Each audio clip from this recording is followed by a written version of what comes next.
What up, Moon Salads? Oh, I'm tired.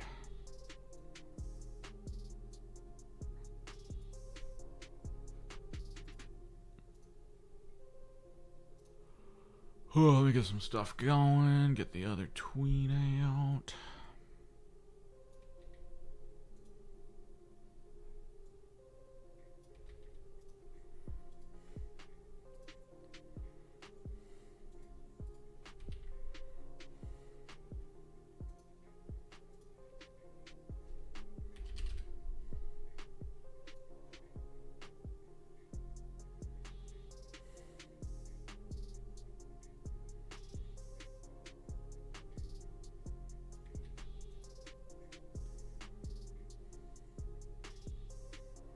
We got some painting to do. A little bit more hobby to do than just the painting, though. We'll see what we get to tonight. Got stuff I gotta do, so I can't exactly chill for too long.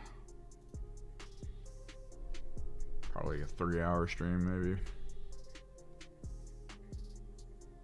Yep, 3 months about, I think. Less than 3 months at this point. 11th edition.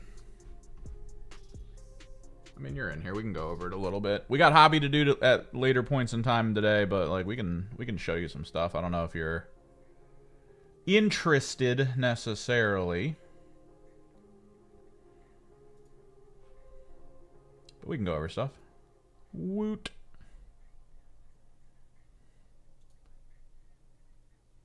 Let me see if turning that off. Okay, good. So yeah, new 40K. So they're doing like a lot of reveals and stuff now. So we got the new Orc Weird Boy model. Oh, just getting a tattoo, not bad. They got the model out. I do like it. I like the whole floating nonsense in the back. They got some good models going, I think. I feel like they're pretty good. Let's see. We got Commissar Yarrick's Rules.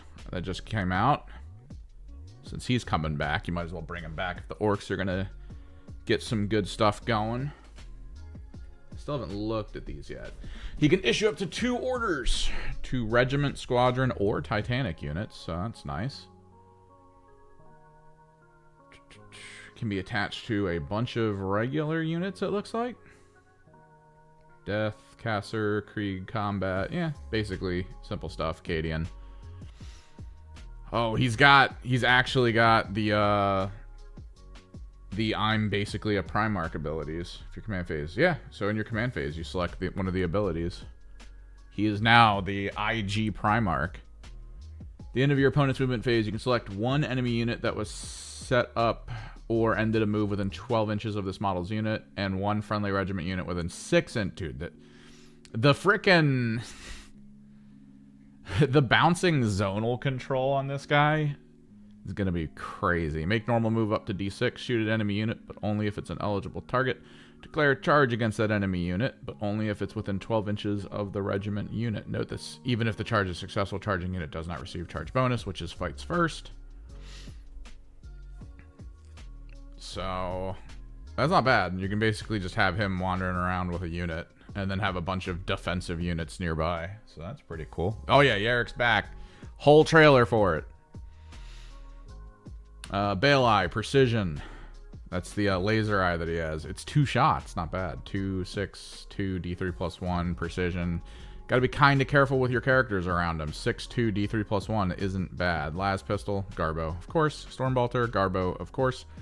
Power Claw, weirdly good in melee. Well, 4 attacks isn't great. But, like, it'll kill a couple Space Marines, probably. On average, with some of the bigger, more tough Space Marines, it's hitting on 2s, wounding on 3s. With average, it's hitting on 2s, wounding on 2s. So that's not bad. So you just Power Claw a guy to death. That's fine. This model is destroyed. Remove it from play.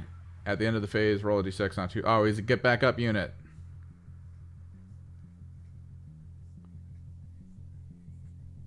Those are always annoying.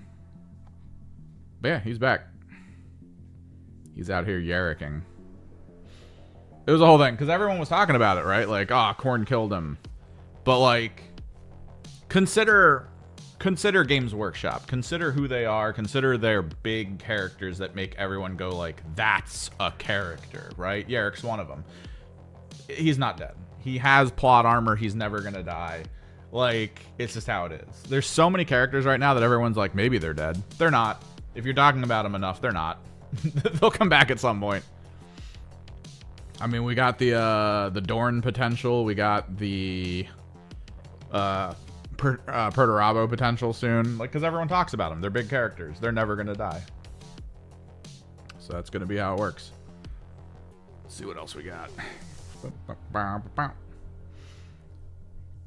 I might check this out. I'm not that into Survivors games, though. Take cover, Vanguard vet. Let me give you the overview. This was the April 1st. The Emperor Protects the musical.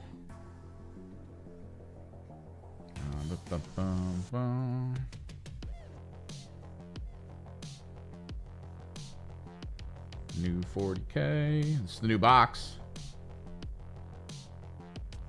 This was sad, so I'll grab that. Yeah, there we go. And then bunch of Adepticon reveals, which are explicitly about like new models coming, and then a little bit about new 40K. So the new models are actually kind of awesome. So we'll go over those. Dude, I'm not convinced that the reality of that situation of Yarrick coming back wasn't them finding an Imperial Guard on Armageddon and being like, this guy looks kind of like Yarrick. I think he might be Yarrick. And then all of a sudden, it's like all the thoughts that Yarrick's had, his personality, his arm just falls off and becomes a power claw. He grows a laser eye out of his skull, and then he's just Yarrick. Like, you can't convince me otherwise. So, new 40K. Have you been... So, you haven't kept up with it. Do you play? Do you, like, did you play 10th? I'm trying to remember. I thought you did. So they're doing away with objectives. Of circular objectives. So you know how the modern system works in 40K, where it's like, there's usually an open objective in the middle and 2 defended objectives on the left and the right side. That's pretty much the game. You're chucking sacrificial units into the middle until you chuck your, you can't kill this unit into the middle. Right? Like, that's usually the trick that you want to kind of go through. They thought that was boring. You're not really skirmishing that hard. There's a lot of like downsides to standing in objectives and terrain and stuff. No. So like in a normal game, let me see if I can pull this up for you through Waha. Because I've played a bunch of games, and this is pretty much, and I've watched a ton of games, and this is pretty much how they just work at this point. Like, it's kind of wash, rinse, repeat.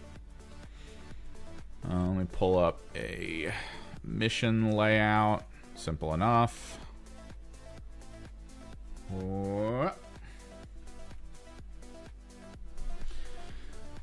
So if the game were quarters, where you have like that 9-inch circle around here and you start in quarters, everyone goes to stage in here. You do not stand in the terrain unless you have a small enough unit to sit in this corner, because if you stand in this terrain, everything can see you if they're coming around the corner, and they can just shoot at you and kill you. Back here again, you sit on the edges unless you can sit in this box and in this corner with minimal view. But like, if you have a big enough squad that you take up most of this, and someone can come down here, maybe they see you through this, although the no peek through is part of this, so it's like, it's not that problematic. But you always sit like off, right? Like, you always sit off edge, and you never activate the terrain pieces until it is the right time. And then of course you go to the objectives, which are usually like kind of here with a little bit inside this hole, a little bit here, and then just dead center, not into either side. And that's just the game. It's wash, rinse, repeat. Which character do you have that'll sit here that's fairly safe, that will be here in turn 1, that people can't easily get to without him being able to be like, oh, reactive move, I'm back here now, 10-inch charge for you, or whatever. And then frickin' like, it's the person draws area denial right off the rip and can't get full score because you have this guy here and he doesn't have the right kind of situation to push you off the 6, blah blah blah blah blah. Like, it is what it is. Like, that's kind of the game. It's very wash, rinse, repeaty, and it's specifically because of the out in the open objectives. So 11th, These are the objectives now. The terrain mats, which they are going to be selling as a set because they are new, and there's a lot. There's going to be a lot of, like, zonal terrain in this new season. There's 2 really big ones. I think it's 4 average size for what we've been playing, and then, like, 6 tiny ones. Like, they're pillared. And it looks like there's going to be, I mean, I do Kill Team on my channel mostly, and if you're familiar, Kill Team has very specific types of terrain. So when you play competitive, that terrain is put together in a very specific way on the field for what is considered a balanced game of some kind. I think, and you'll see it later once we get to it, I think there's going to be a box that has specific terrain. Now they say that you don't, like, need it necessarily. It's weird. So this mat that you're seeing here is supposedly kind of like what the mat is going to look like. That way, if you're just, like, at a friend's house and you guys don't have terrain on hand, but you have the mats, you're technically able to play it by going, oh yeah, this guy fits here. Like, this is now the wall, and you assume the wall will break cover, and hopefully maybe they talk about bases being what causes cover as opposed to, like, the models and, you know, all that stuff. But the walls here, you don't need. You can put them there. You can put your own terrain down. They do say that that's going to be a thing. But the way the mats are set are supposed to be kind of like this. So you can just kind of, like, play without the need for terrain. Now, that's wild to me. I do think terrain is necessary because it adds to the ambiance. But, like, if you're just raw stats players, like, I guess it doesn't matter. And it is a little bit better for trying to set up a quick game with friends to, like, test something, right? Like, you don't have to bust out all of your stuff to create the actual visual lines and second floors, because you can just be like, all right, I'm not putting him on second story here. He's just going to be underneath or whatever. Well, I think it's just like a universal thing, right? Like, these would just be breaking for cover in general. I think everything that they've talked about in the new terms is it basically just goes to second story and that's it. But the key thing here is this for infantry, beast, and what was it? Infantry, beast, and swarm. This will provide them 15-inch lone op as long as they don't shoot. They just have 15-inch lone op. So it's kind of like Conceal from Kill Team. So being able to toss a unit forward, because you look around and you go, well, everything you have that could get within 15 of this box, or 15 of where I'm going to put the people in the box, is like 2 guys with bolt guns or something. Like, you can be like, hey, I'll take 2 guys with bolt guns and do this mission. And then you just pop in, and there you go. You have 15-inch lone op. It makes sitting back with, like, 36-inch range tanks not that interesting anymore, unless it's to retaliate against a squad that opens fire, is kind of the thing. Also, terrain. Cover. The way cover works now, it's ballistic skill related, not armor related. So it does look like they are bringing over the assessment from, I think it's Horus Heresy that currently does this. It was kind of the old method, but it's a Horus Heresy method now, supposedly, where your chance to hit your opponent is what's being adjusted based on what's going on. So and I'm wondering if they're going to limit that like they do now, where it's either -1 or +1, or if they're just going to let it ride, and with, like, the stealth unit that's inside a terrain piece, you're now -2 to hit or something. Like, that could be crazy, making a Space Marine hit on 5s or whatever it is. Or making a frickin', what was it? Making just like a super elite, like a Custody, hit on 4s instead of 2s. Like, that could be wild. But on top of that, they've done... Yeah, I think it'll be good. I think it'll be good. But what they've done... We'll keep going, because there is a little bit more on this. Let me see if it's here. Same thing for obscuring, but as you can see, the 15-inch lone op concept plays in. So, like, you can't shoot there, but if you're within 15 here, you're fine. Blah, blah, blah, blah, blah. You can't shoot past. It's still a lot of the same stuff for hidden obscuring. Here you go. These are the maps. These are 2 triangles shoved together. A lot more small stuff. The yellow things are considered to be vehicles can go over at height, whereas green is not. You'll notice that all of this visually is kind of similar, which is why it feels like the Kill Team visualization for how terrain works. So my guess is there's going to be a box that's like the mats, right? Maybe they're going to come with the actual pieces of terrain that you could build and put on them if you want to like pay way more, or you just buy the mats and call it a day. And maybe you can like cardboard cut out, I don't know, Beer Hammer style. But like, this is a new setup. This is how much terrain you're going to be dealing with in the new setup. This is a lot of terrain, in my opinion. Like, a lot.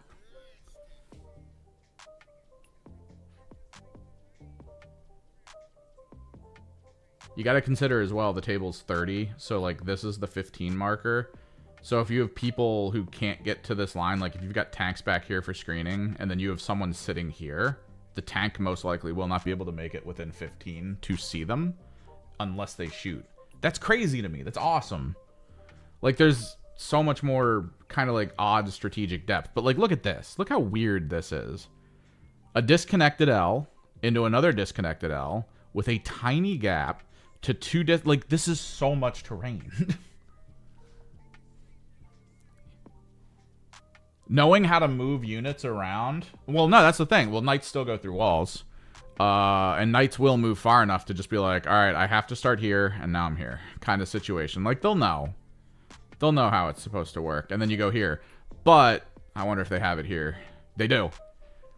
Rip and bonus to knights. Also, point knight. This is why I think knights' points are going to be changing, and why that medium knight is going to get stats for chaos soon. Or they're going to figure something else out for chaos. Knights will always have, like, large knights, plunging fire. Which, if you're on a second story, rather than +1 to AP, which is what they have now, it's +1 to ballistic skill.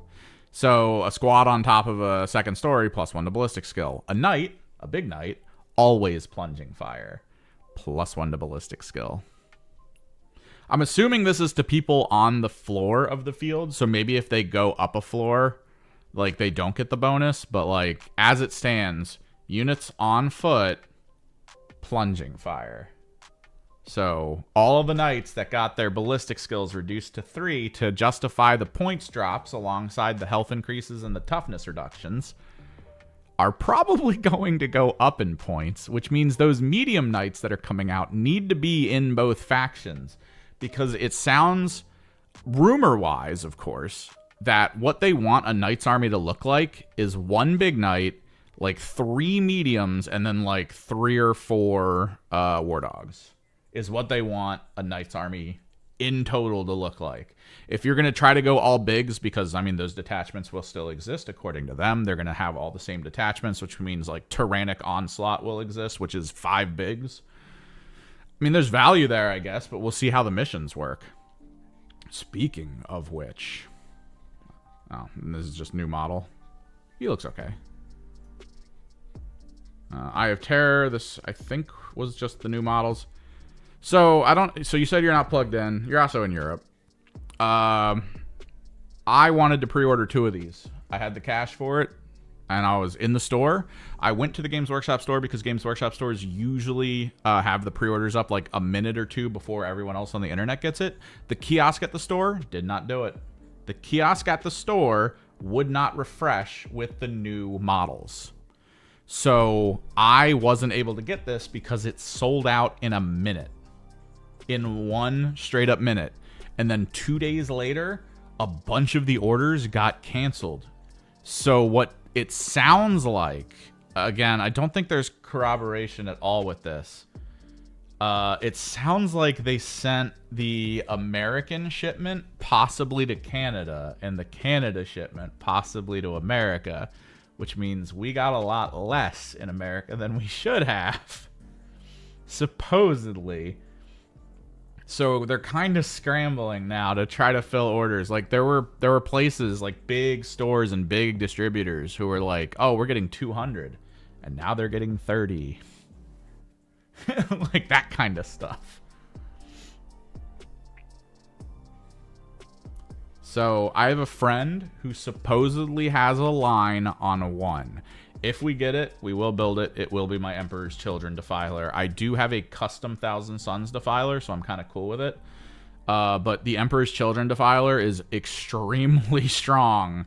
So I need it because, yeah, and this is the medium knight that I was talking about. So this is probably going to come over to chaos at some point. We'll find out. But yeah, the Defiler itself is very needed for Emperor's Children. The rule it has is +1 to ballistic skill if the unit it is attacking is not below half strength. So it hits on 2s with bare minimum 4 las cannon shots. And then this thing in its chest is basically a D6, I think, +1 plasma cannon. Or it's either D6 or D6 +1 blast. Las cannon tier stats. But with like a flat, I want to say like 3 damage or 4. I can't remember off the top of my head. These are autocannons. These are the Venom Crawler autocannons. His little shoulder nipple guns that he has. And then he either has 2 really good Hades autocannons or the 2 las cannons. And then these are just strength 14 melee. Like, these things are insane. You need at least 1, if not 2, as an auto take in Emperor's Children.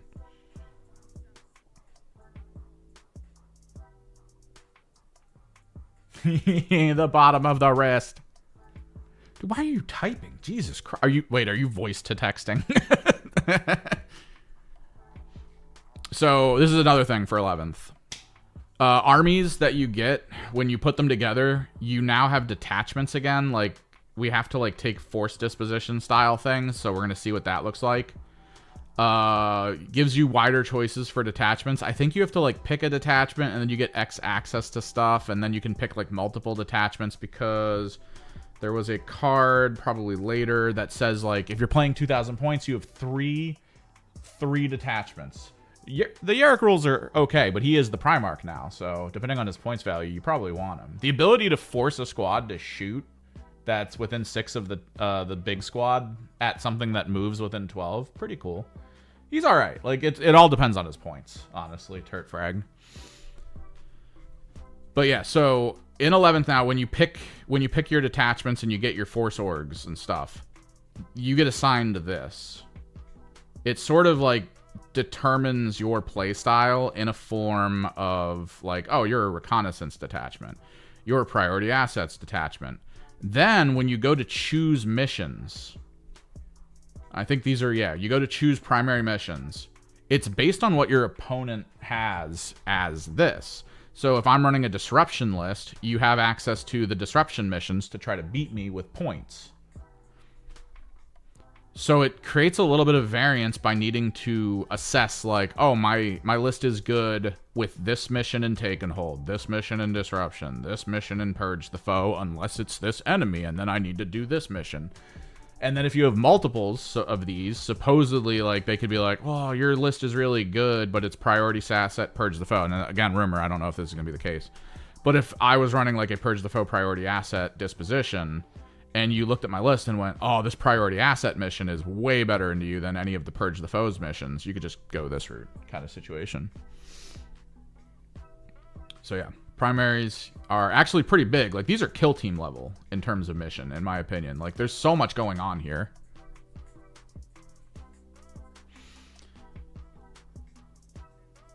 But yeah, you select secondary, determine attacker, create battlefield, determine mission, determine deployment, and there's something about holding the cards. Like, there is still like a deck of cards. I think they're still trying to do tactical, but what ends up happening for tactical is you pick the card up and then you hold it. And then the next turn you pick your next card up and you hold it. And if you don't score on your first, now you have 2 cards that you can score on. There's supposedly a limit, because I think you get like 5 points per or something on average. These are primary, so it won't tell me, I don't think. But you get about 5 points per, and you can't score more than 15 in a turn. So you can't like save up all your cards to turn 5 and then nuke it all at once and be like, haha, I got so many points. No, you'll limit yourself to 15.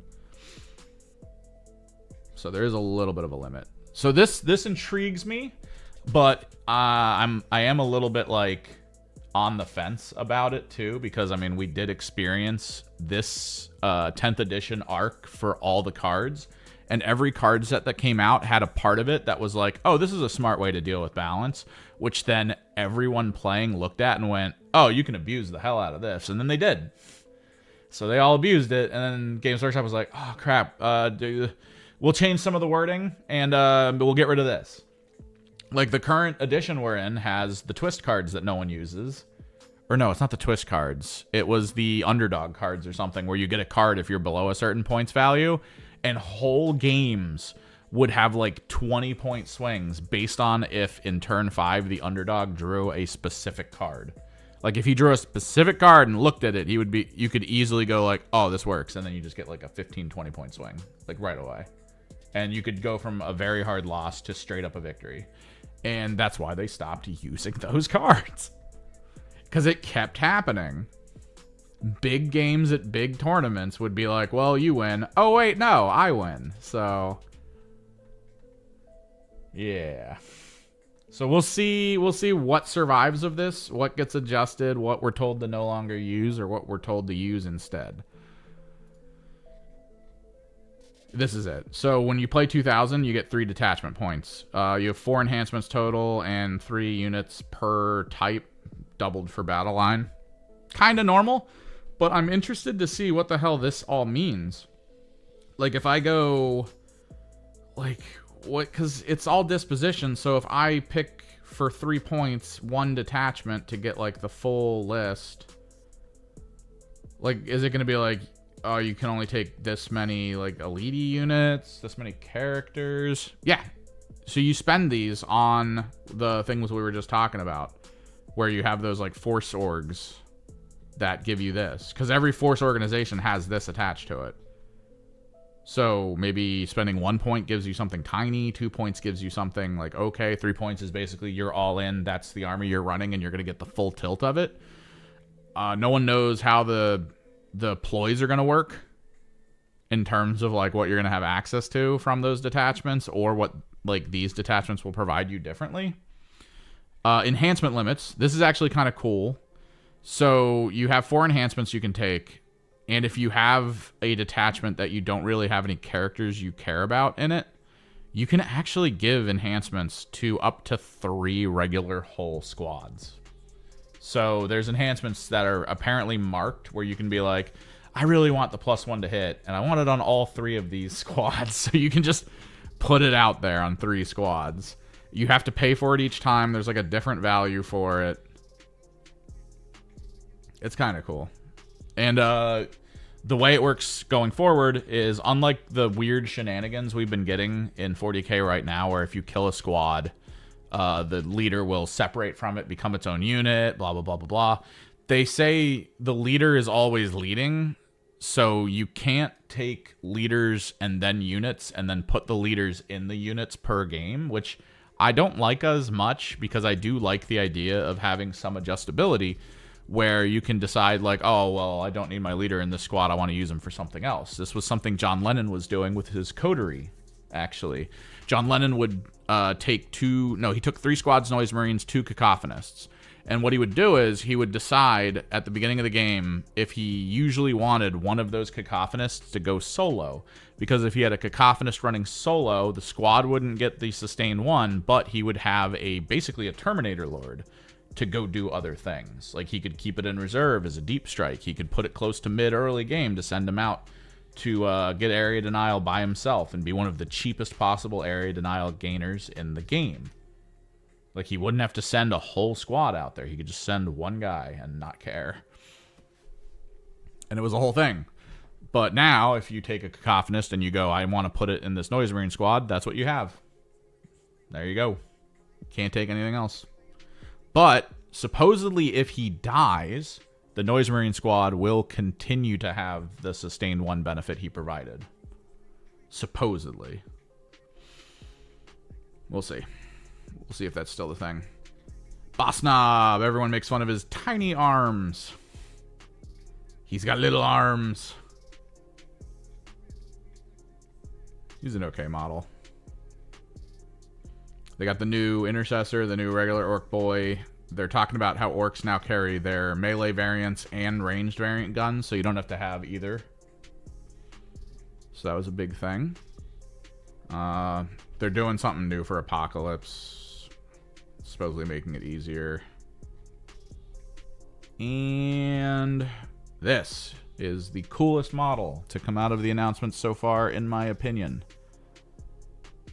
He's awesome. I love this model. And there's the Yarrick model again. The new stats are nice. This is okay, but I don't know. I don't really care about it. The other motorcycle is awesome and probably the best. I still love the hell out of this. I love the hell out of it. And then this coming back. This used to have like an Inquisitor sitting in the throne. Now it's just a sister. And then, of course, if you're an IG fan, you get more transports. More weird guns, like weird tanks. And then a battle force where if you've been an IG player for a while, you've already got all your Dorns, so lol.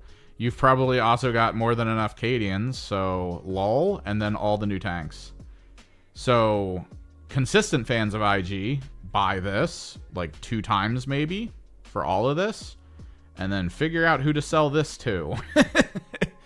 And then brand new players to IG, this is Pog right here. This is it. Get 2 of these.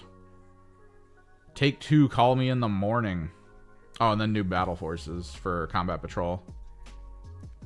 Which, this makes me feel, because this was all done around the time of announcing new 40K, the 11th edition. So seeing them be like, Combat Patrol with a whole ass aircraft. Are they fixing aircraft in 11th? Are we actually going to have reasonable rules for them that make them be like, oh, I kind of want to run my Helldrakes now? Because I do kind of want to run my Helldrakes, I'm not going to lie. And then, of course, Orcs, which I just watched a tournament where someone was running this, and this shut down a Subterranean Assault Tyranid army. Just absolutely shut it down in like 2 turns. Killed like all the Raveners. Everything on the field was basically dead that needed to do any work. It was all gone. Because these guys are spec to kill Wound 3 units, which is kind of funny. But yeah. I mean, like Turtfrag was asking, Commissar Yarrick, he's basically a Primarch now. Just take and pick. And if it's getting close to the end of the game, when is this? In your command phase. Yeah, in your command phase. If it's close to the end of the game and you got a lot of people low, Inspiring Hero, boom. Decisive Command, always cool. Order affects not only the eligible unit, but every unit within 6. That's huge. AoE orders, go nuts. You playing them on the front lines, counter strategist, and just have like a really good gunner unit. It's regiment unit too. I don't know what the limits are for regiment. I think it's people. I don't think it's tanks, but maybe it's not. I don't know. I don't know what the limit for regiment is. It says regiment, squadron, and Titanic. So I don't know. But yeah, you can reactive move them D6, which this is garbage. I always hate D6 reactives because when you roll that 1, you can, you know, feel terrible about yourself, I guess. But shooting, that's fantastic. Charging, I mean, get yourself a thing of Ogryns. It's nice. He's pretty good. Maybe I'll see a little bit less Lord Solar, but I imagine I'm going to see a lot of Lord Solar and Yarrick on the field at the same exact time. Because that's how that works. We play Hero Hammer here, baby. This guy's awesome, though. I love this model. I hate how they paint the electrical stuff, though. This is how Games Workshop paints it, and I don't like it. I wish it was brighter. But yeah, we got hobbying to do, guys.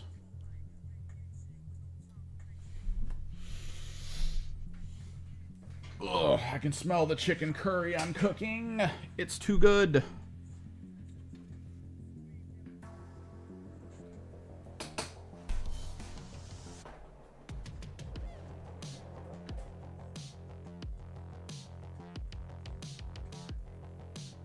We're almost done my extra Rhino and then the Rhino updates. That's pretty big. We actually did all the bolts on it this time. Got to finish these bolts and then do the other one's bolts. I need to find my soap container though.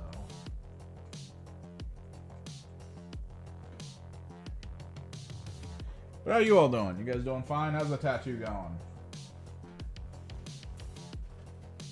More pain, more discomfort. I'm just gonna put it in this, I guess. Oh, taking a pain break. Stop screaming.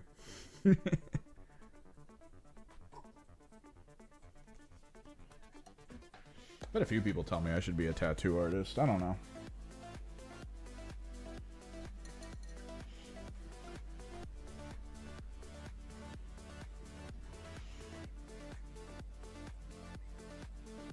I've always worried about it, mostly because the part of tattooing that I've been most exposed to comes from social media. So I'm always seeing like the best of the best of the best, right? And every time I look at them, I'm like, holy crap, that's wild that they were able to get that much detail in a tattoo. But then, like, the person in the video is, like, 80 years old. He's been doing it forever. And then I see, like, local people with tattoos, and it's like, oh. I'm already kind of ahead of them in knowledge and skill. I don't know.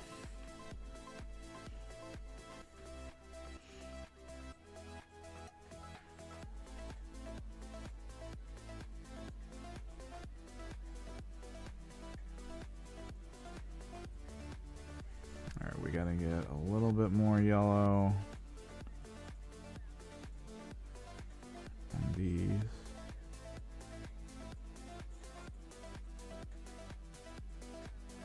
I might need to grab the yellow out as well.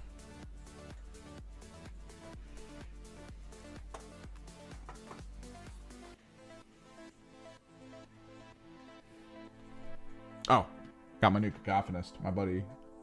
I hit him up before going to my friend's house to play. So we got the guitarist.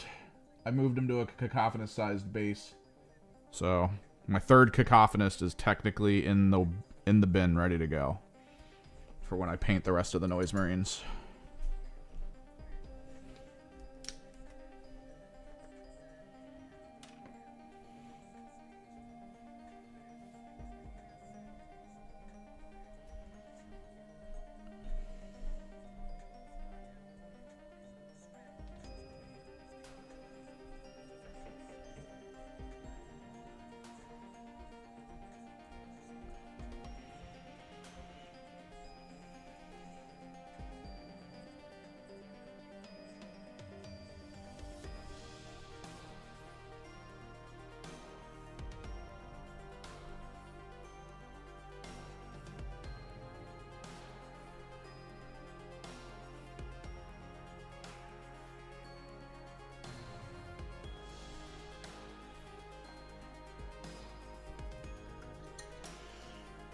I remember going to college, though, with a guy who was already kind of an established tattoo artist. That was crazy. Like, I don't know why he needed to go to... Like, I have no idea why he was there. I honestly have no clue. Like, he already had this massive portfolio within the tattoo industry.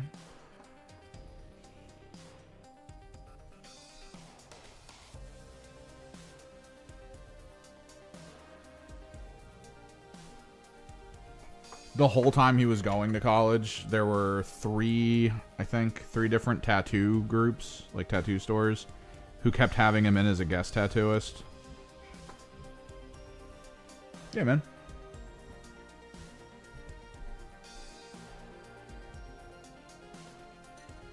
Like, he was going to conventions, people were seeking him out.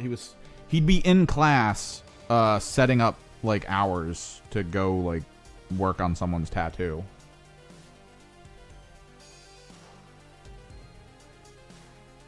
It's like, dude, you've already made it. Why are you burning money to come here?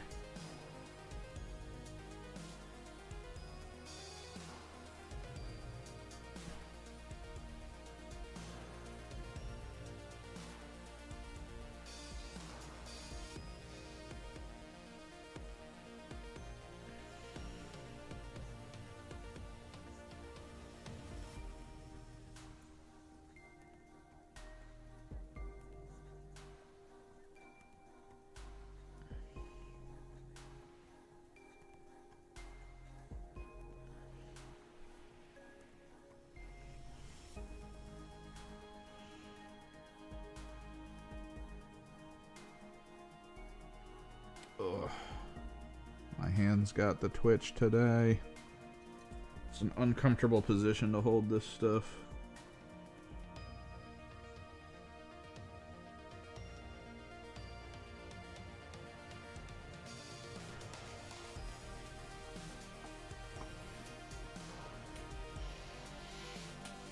No, yeah, money from tattooing is hyper inconsistent. But the college he was going to was for illustration, and like all the work he was doing was basically what he was already doing for tattooing. Ew. You doing a is it a stipple effect? Tattoo artist? Yeah, a stippler it looks like.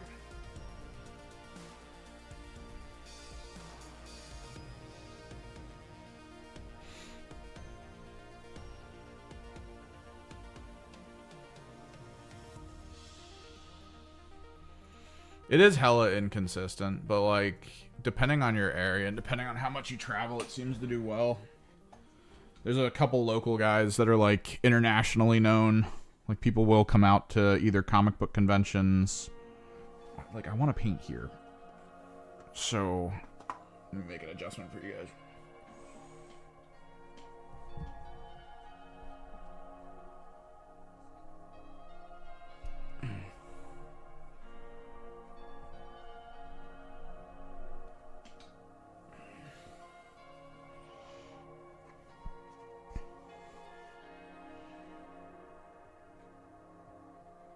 And I've met like at least a few people online who they had like okay careers to begin with, but then stuff came up. Like there's this one person I follow on Instagram who started getting like big on Twitch for a little while there.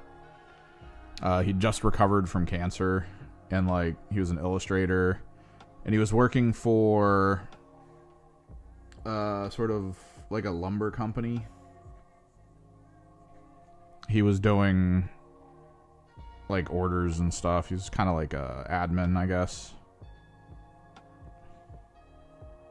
And then his cancer came back, supposedly. He had like a relapse. And then they like, he was going through the therapy again. And then like when he came out, they basically let him go. Cause like, yeah, I mean, they're a business, and they were like, well, I mean, if you're just gonna be constantly having cancer, and it's like, ugh. I mean, it's gross that we're at that point, but like, holy crap.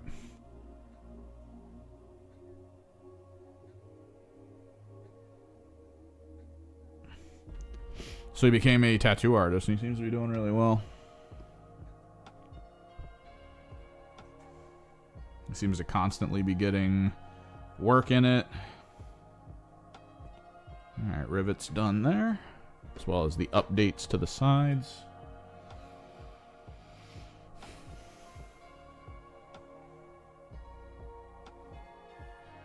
I feel like it's a little bit like being a barber, though. It's so weird looking at different like career paths when you're not a kid anymore, right? Like when you're a kid, a lot of people in their careers, like that's their career. And you're assuming because you're seeing them in that career that it's a decent career and that that's what they're going to be a part of for like the rest of their life. Because in your head as a kid, it's like that's the assumption, right? And now that like I'm older and you start finding out about the actual ins and outs of it, like how barber shops work, how the whole like, oh, you have to rent a chair at a place. So you're basically giving a little bit of your income to like the company that runs the outlet, blah, blah, blah, blah, blah. It's like, oh, dude, this is so weird.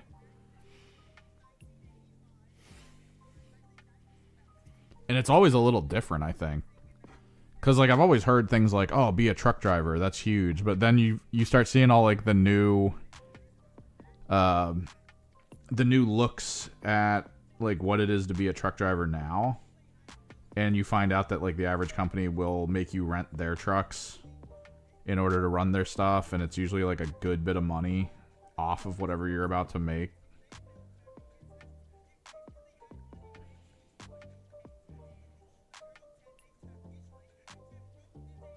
So weird.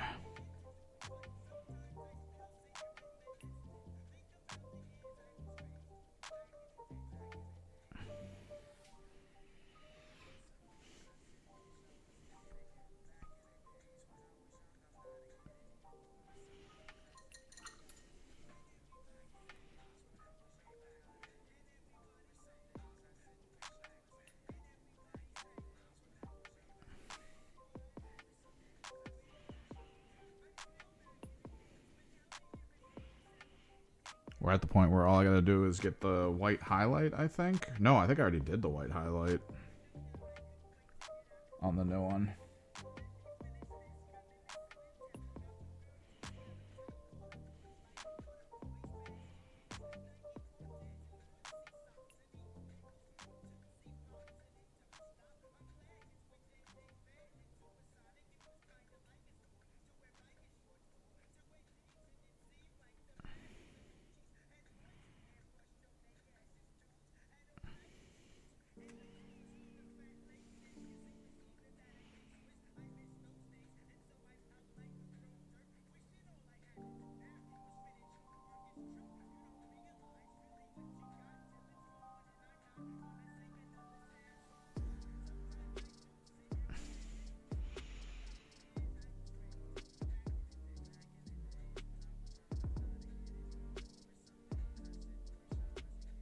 I might revarnish this to try to prevent the yellow from coming off the rivets.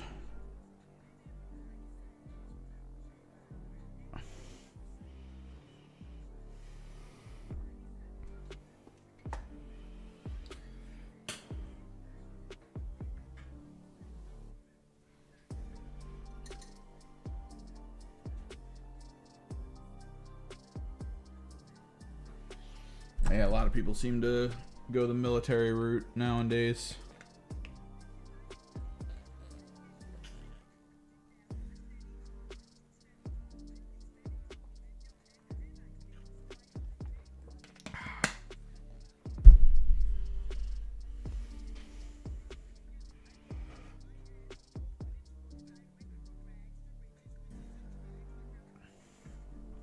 Are there rivets on the back that I missed? No.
I need to do a bit more, or a bit better next week, or this week rather, I guess. I keep going over to my friend's house to play 40K, but it's always at like 7 p.m.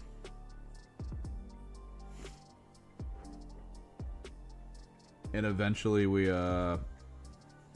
get done the first game probably in like 2 hours, right? 2 hours, 2.5, something like that. And then we're like, oh, let's do another. I might have to put my foot down this next time.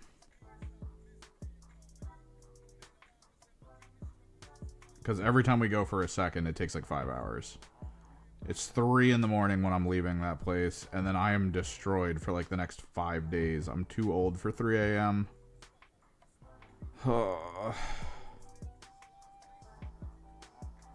Like, I'm still recovering from 3 a.m. on a Friday, technically Saturday. Still recovering.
Ugh.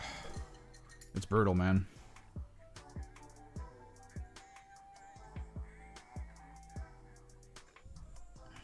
What is that? Is that a scratch on it?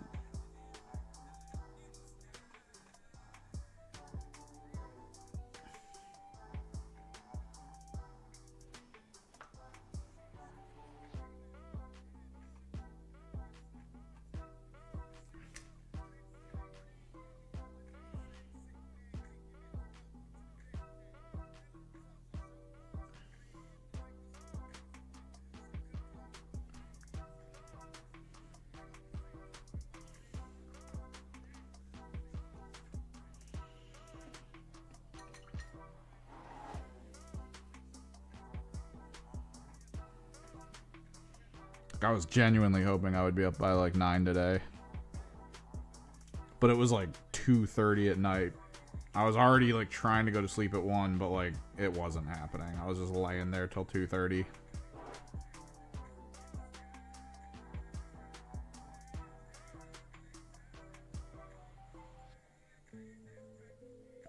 Probably doesn't help that in order to do that, I usually hit up like a bunch of caffeine to try to keep me going. And then I immediately cold turkey it when I'm done. Oh, I feel so destroyed.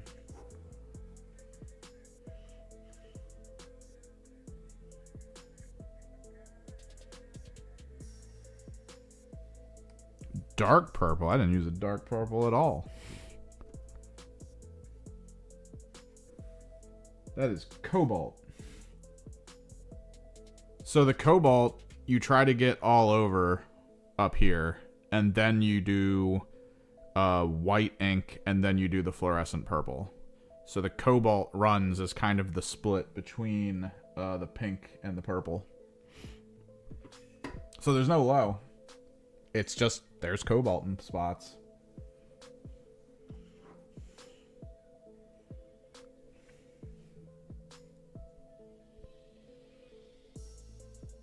This is my Vaporwave color scheme that I use specifically on my Emperor's Children.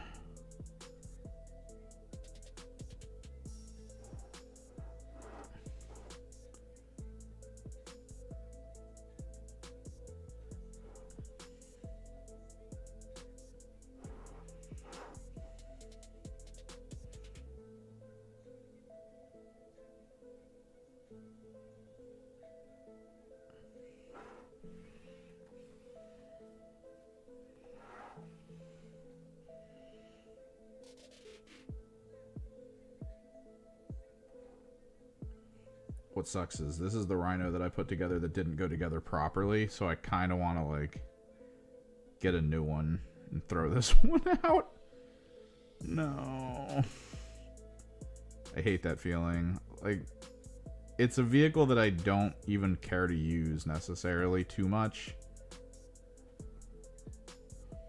I mean, I get that most 2K lists are all about rhinos in this because you need things to mechanically be durable that can sit on points.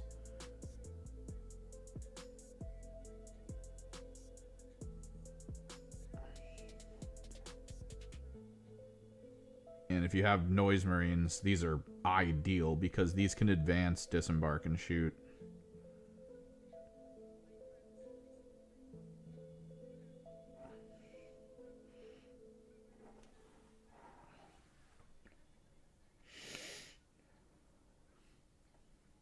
No, yeah. It's just there's more cobalt back there. Because I don't try to hit the whole top piece with white. So like I get most of it. But when it comes to like the pipes and stuff, like behind them, I try to leave it so that the white maybe only gets slightly knocked onto it and it leaves a good bit of the cobalt. So when the purple gets put down over top of it, it brings some of the cobalt through in like a low opacity. Because fluorescent purple is not a high opacity paint by any stretch of the imagination.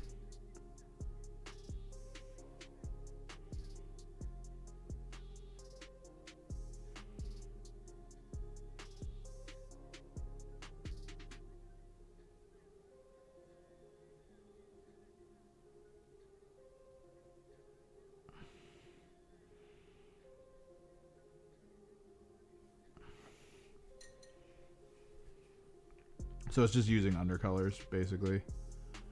Kind of the way to go about it with this method.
Got that paint hype.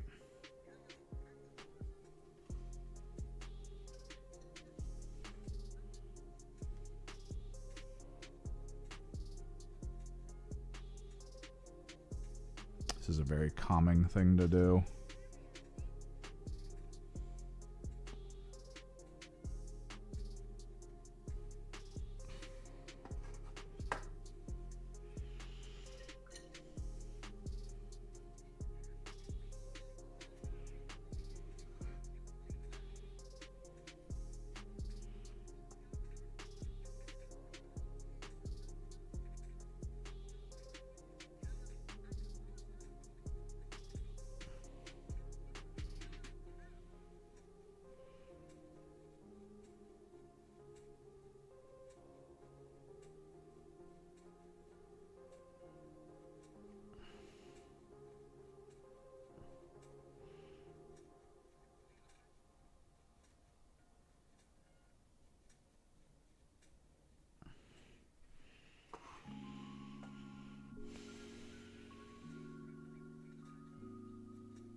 So many rivets. Almost done though.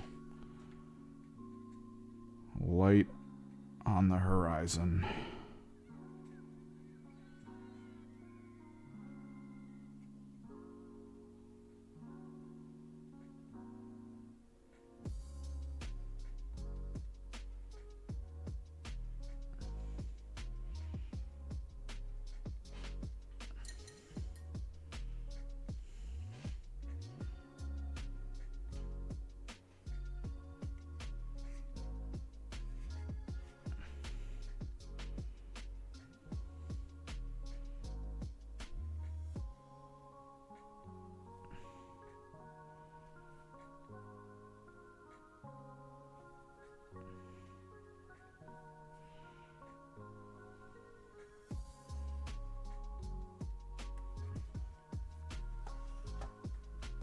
Not extensively, no. I checked into it recently. The new... God, that new mission for the new Warframe, I tried it out. And I did not like it. Like, at all. I did it once, and I kind of got what was happening. But then as I was doing it, it just started feeling worse and worse to play.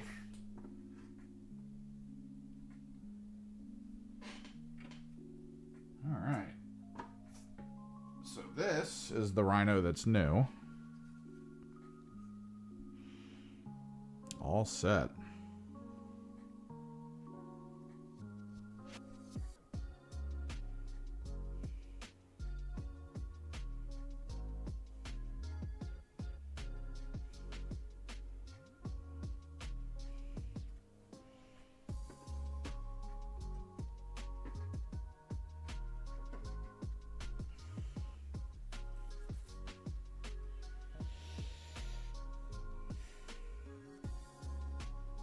That's kind of the way to play Warframe, is to not do anything in it until you have a moment, right? Like, that's kind of it.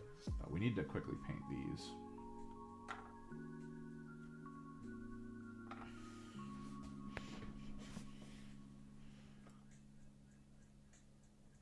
I discovered that I had some stuff that I didn't exactly finish painting.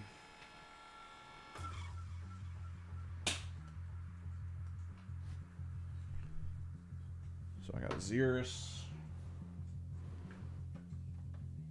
Teclis. Because I saw the new updates and I was like, let me check it out. Didn't like it.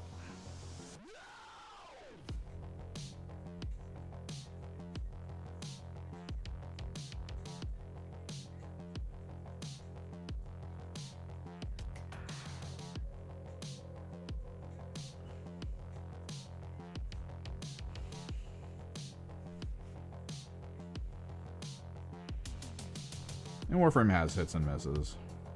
So, is what it is.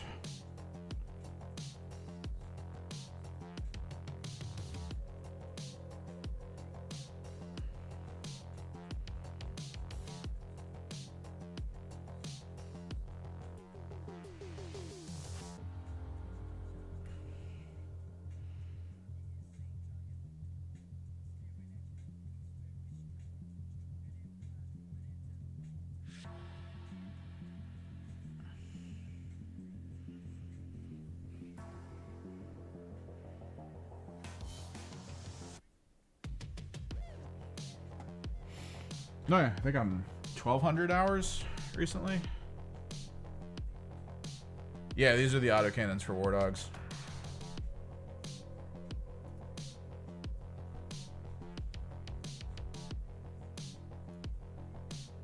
Oh, I was way off. I'm sorry. I'm 3,000 hours into Warframe. 3,000 hours, 3,071.1.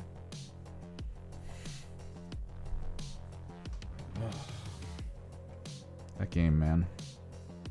Sometimes awesome. Sometimes it's what I need, but can't always be doing it. But yeah, these are for the Executioners. They are the very underwhelming autocannons, as I like to call them.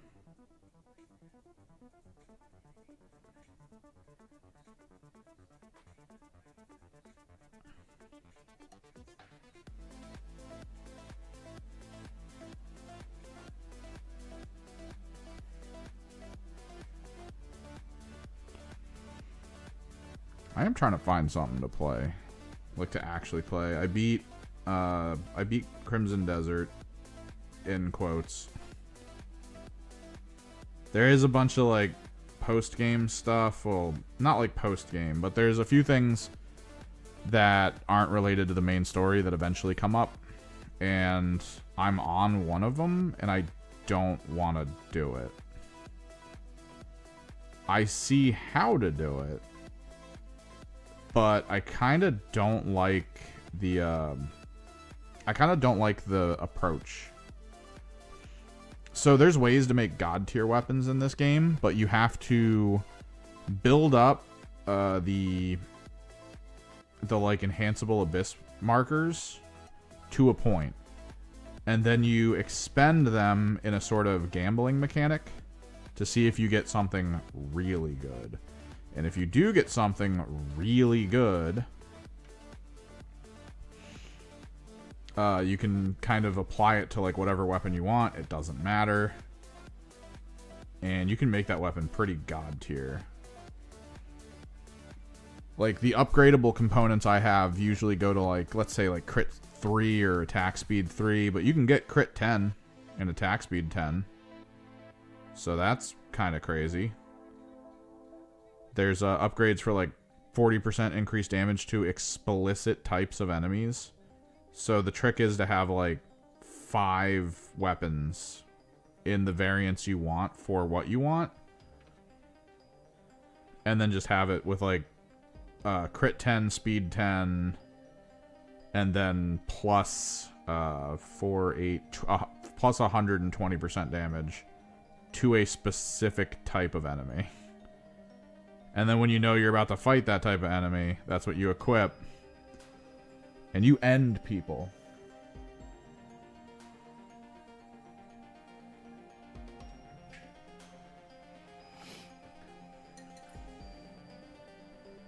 So that's... I don't want to farm that. I just don't. It's just not interesting for me to like go like, yeah, let's farm that.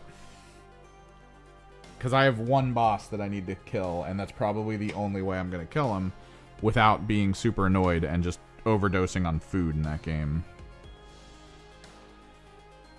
Because the boss is straight up like, you die in 2 hits to him, or 1, depending. And every time you hit him, it's like the tiniest amount of his health bar. So it's going to be a long fight. And I could brute force it, or I could farm. It's one or the other. And I'm just not interested.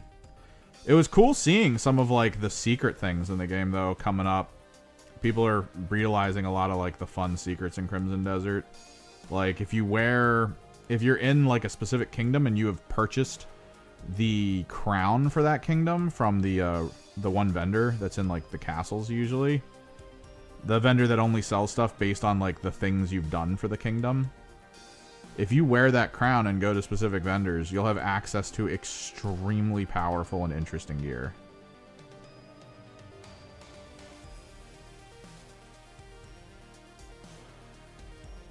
Like, some of the best horse gear in the game comes from those helmets. It's kind of crazy. Alright. And then last one. So these can just be done. Part of me just wants to play Chaos Knights.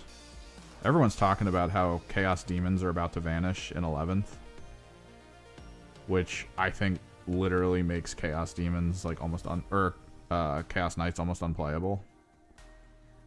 Like, all the successful Chaos Knights players lean heavily into Chaos Demons. And if we don't get those medium knights, we're not going to have an effective, like, middle ground killing type situation.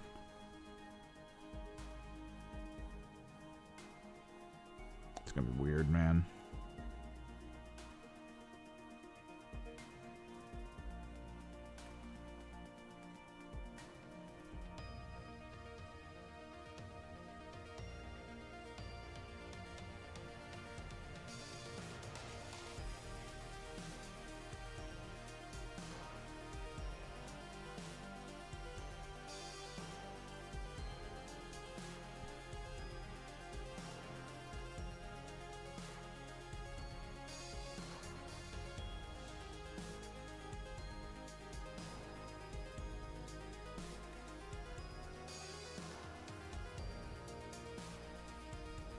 Yeah, but you're playing... Oh, you mean Crimson Desert.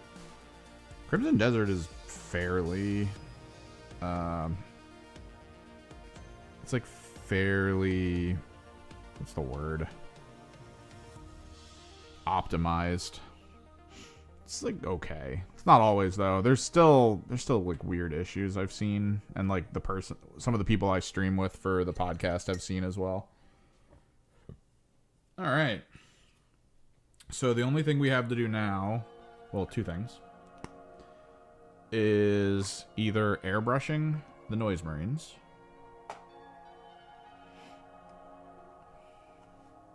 or we do have an entire box of Zangor and Zangor Enlightened from the Spearhead that I can build, including a Shaman that I want to put a bow and arrow on. Stalker 2... if you haven't played it yet, is probably a good thing.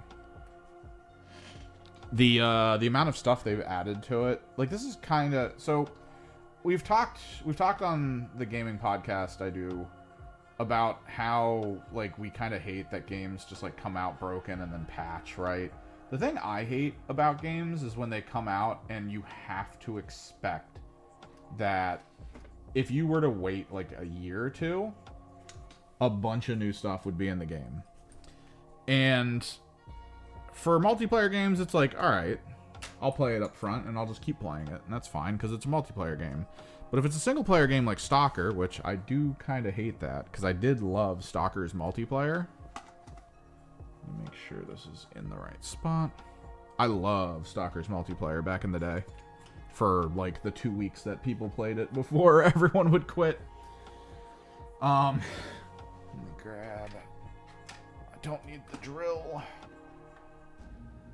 Clippers, Zacto.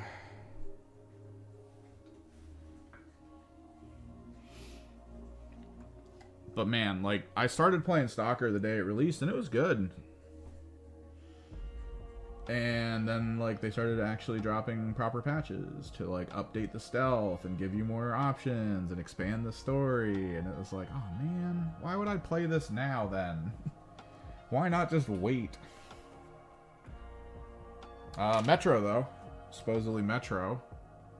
If you're also a fan of the Metro games. Just, you know, despite that back and forth of the guy that started that company coming from GSC and taking the tech from GSC to make frickin' Metro and, you know, all that.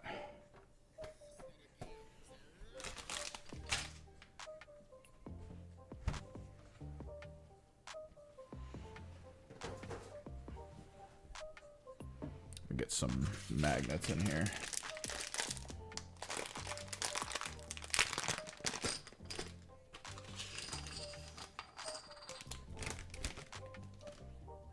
Yeah, we should be seeing the new Metro game, which I'm not too, like, I'm interested to see what it's going to be about, but man, the last Metro game being like, you freed the Dark Ones.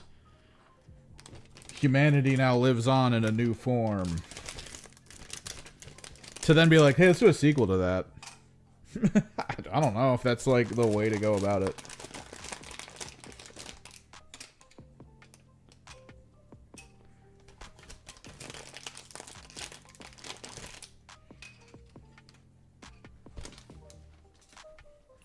Whereas Stalker is kind of pog because it's just Stalker. Perma buffer. Oh, okay, man.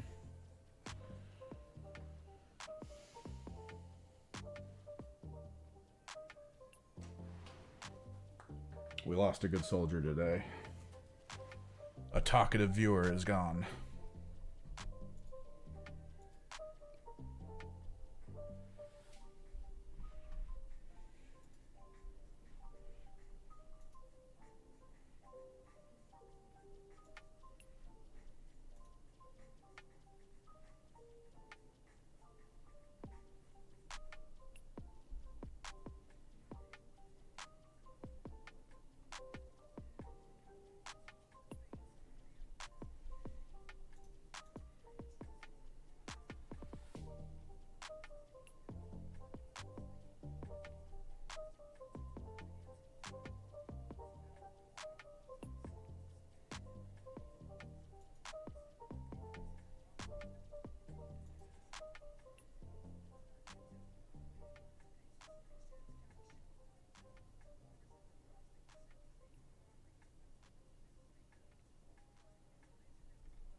Get some magnets going.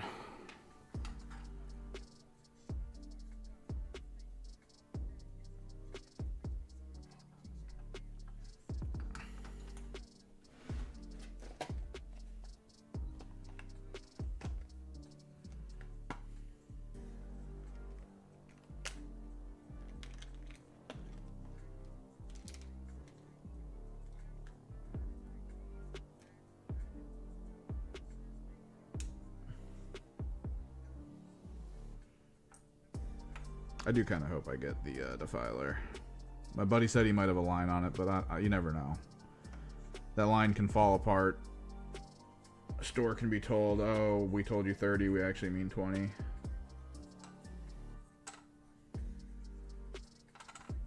So we'll have to see.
So we need spear wielders here.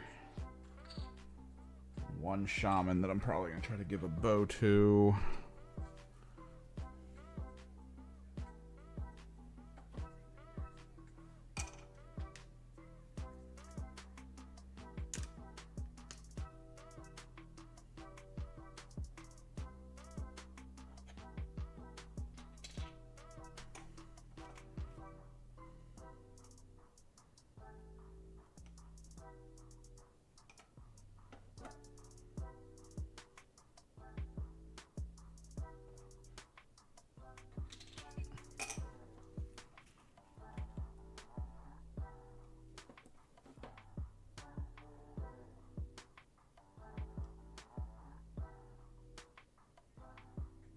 I was about to buy more E6000 today.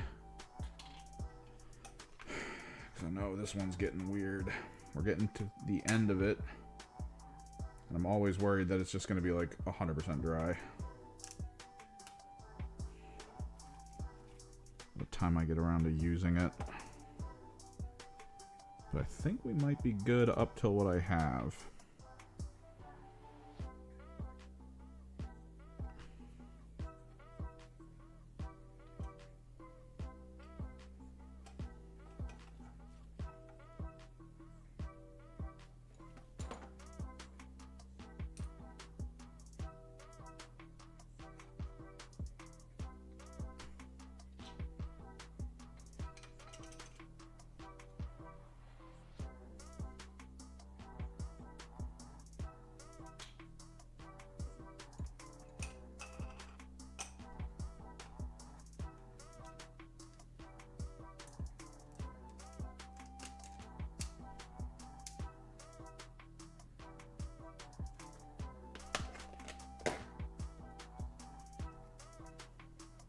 Should probably open my window.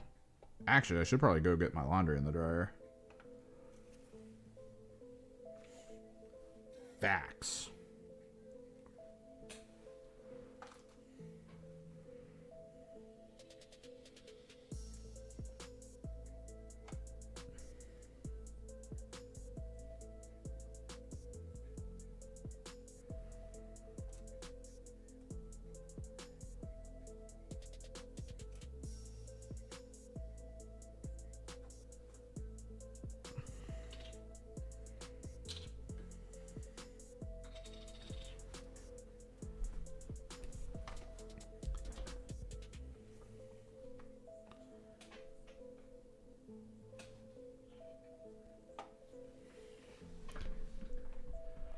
Here we go.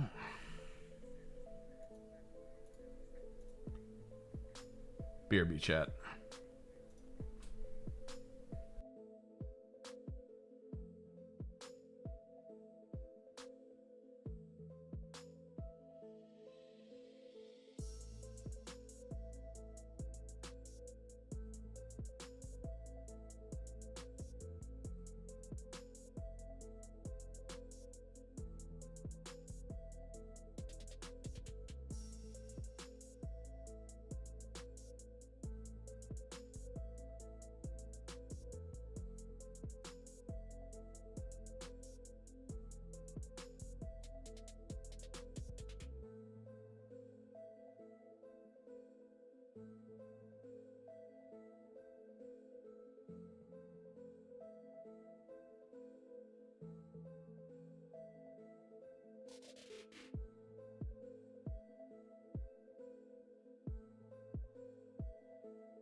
Yeah.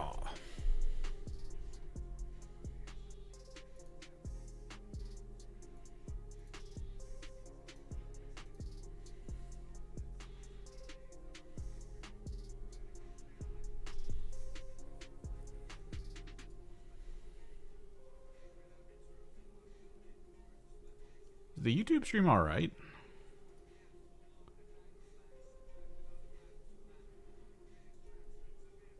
Like, I feel like people pop in and then, like, immediately leave. Like, is the audio okay? It's kind of always one of my big worries.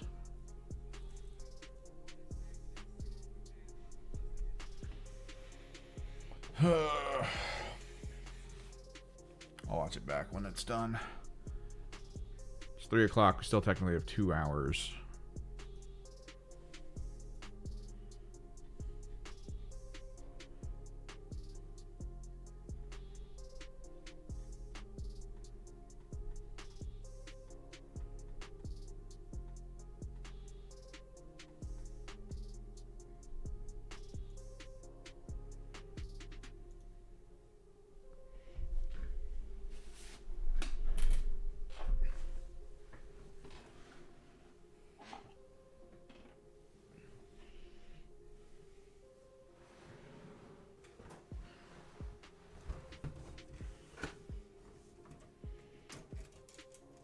Shaman.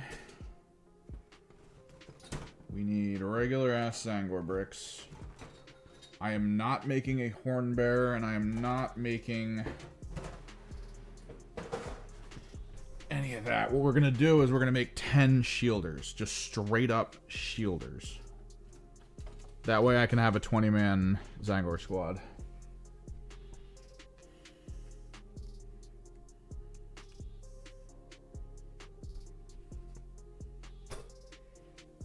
At least that's the plan.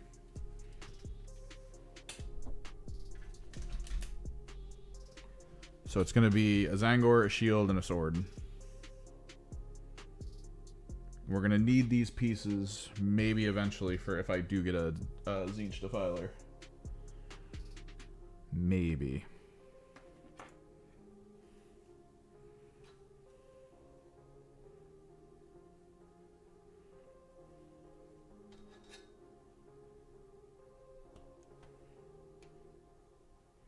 Although,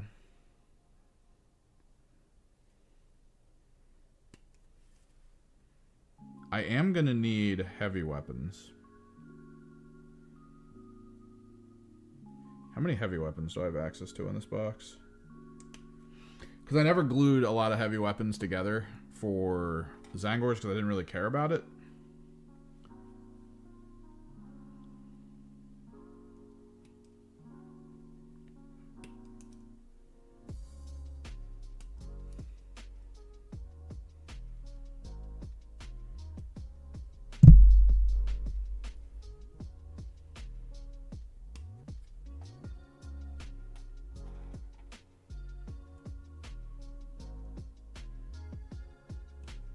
Probably just get all 10 bodies out pretty quick.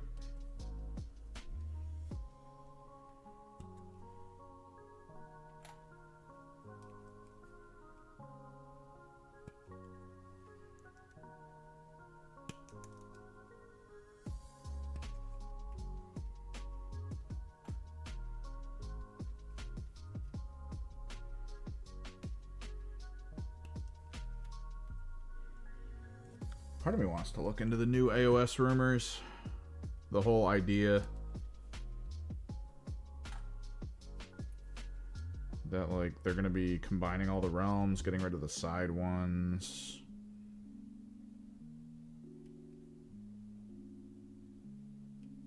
I feel like there's a lot of misinformation my friends have talked about, because I thought they were like, oh, the old world's getting put into it, and it's like, no, they can't. Rank and flank is the thing in Old World, not AOS. If they force all the Old World players to change over to circular bases, it's going to be the end of it.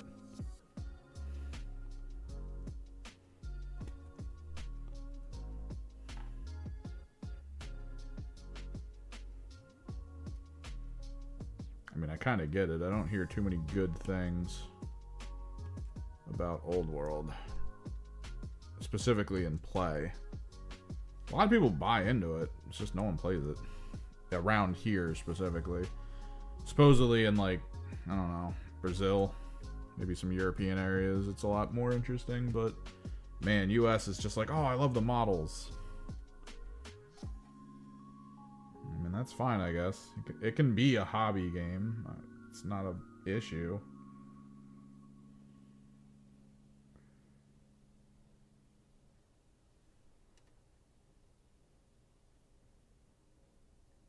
How is this organized? I don't know.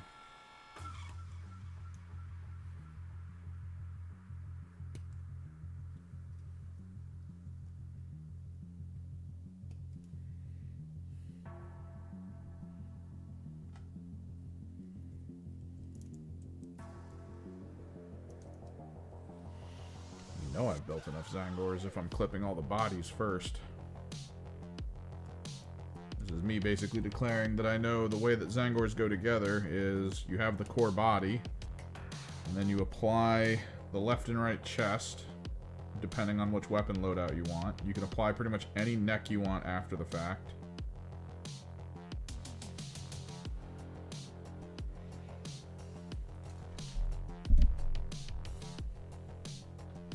Okay, we should be able... Okay. I'm probably going to do 4 heavy weapons in this squad, just to try to get a lot of the heavy weapons I didn't build back on the docket.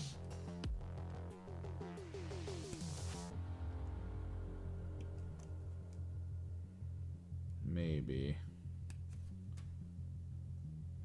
Like, I think I have, like, 1 longsword. And I'm pretty sure that 1 longsword isn't in any of my Zangor Shielder squads.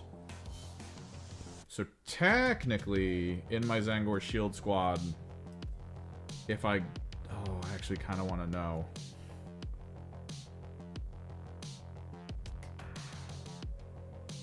I mean, I guess it doesn't matter. Because my shield squad is just a 10-man of nothing but shields. But then, of course, with well, 8 shields, 1 horn, and then 1 banner.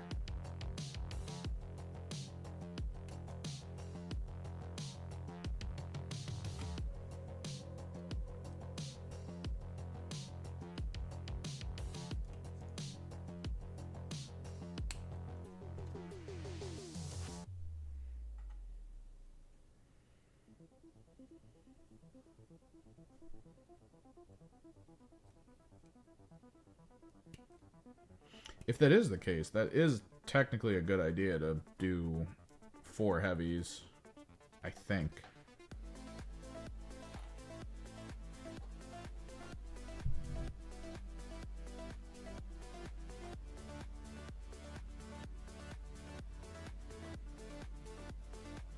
I want to say... Well, I don't know how they're built in AOS, I guess is the thing. I should probably quickly look that up. Not that it necessarily matters. I rarely get AOS games in, but it wouldn't be a bad thing to just be like, oh yeah, I built them explicitly so that I could field all of these heavy weapons.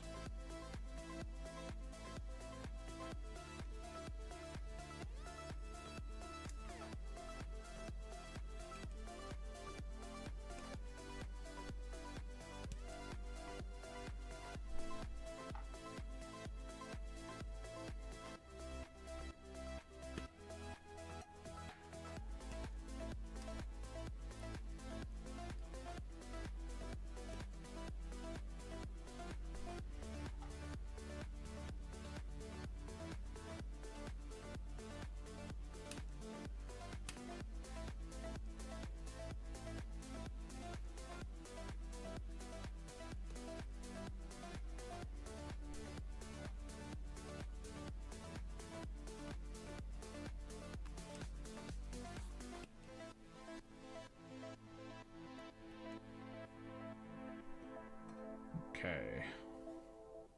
10 bodies.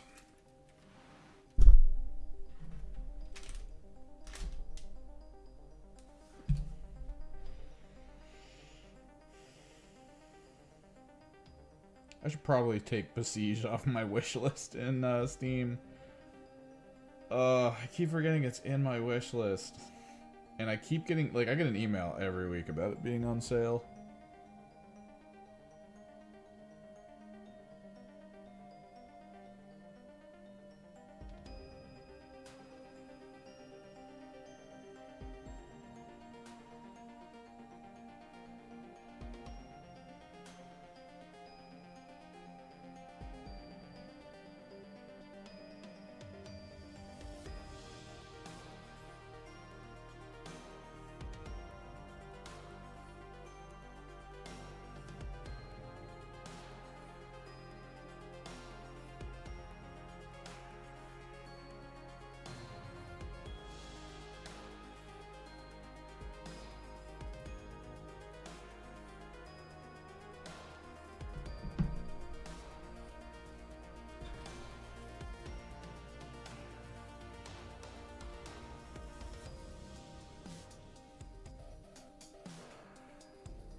Pretty sure I'm going to find out the matchup between the backs and the fronts aren't right.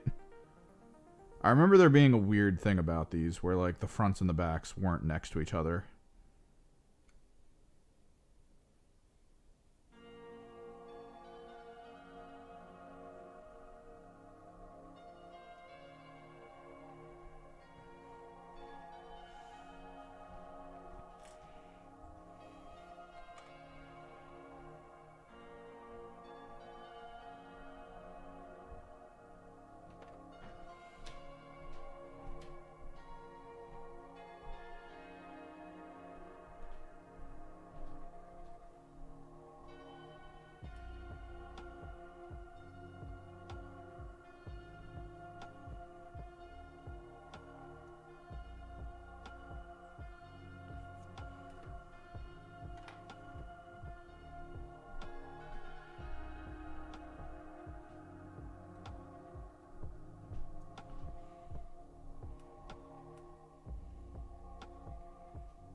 I was thinking of streaming Saturday or Sunday, but Wargames Live was active.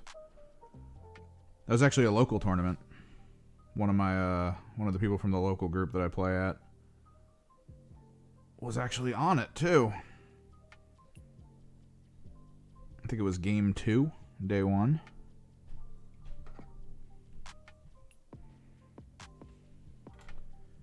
Rocking the variant version of the list that Tactical Tortoise covered when he won a different GT. But yeah, he's been playing Nids. He's trying to look into a different army to play, though. Get a little different flavor going.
I kind of want to try to make the freaking mutant herd work.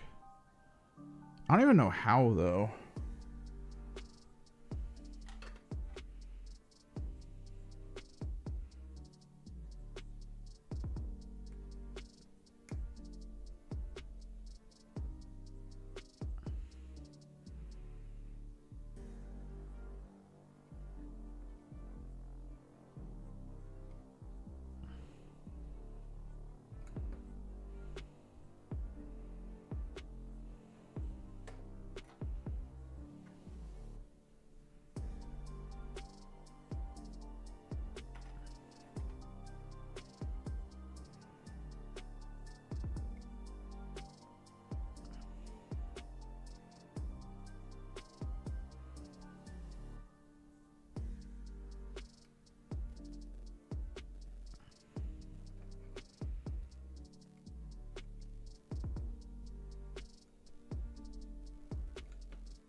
Ugh.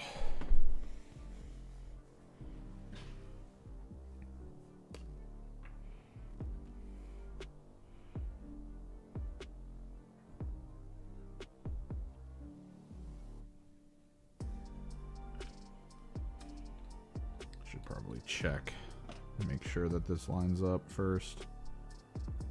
Pretty sure it does, though.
Zangor legs.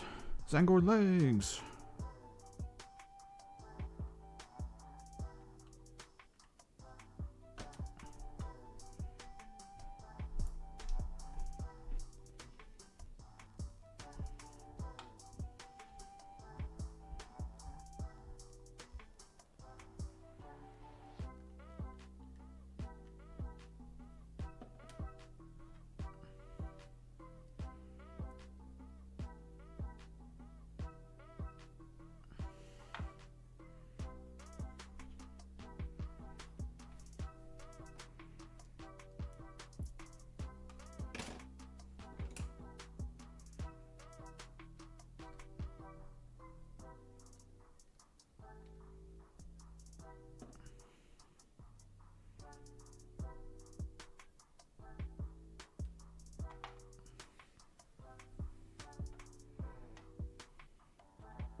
Legs complete.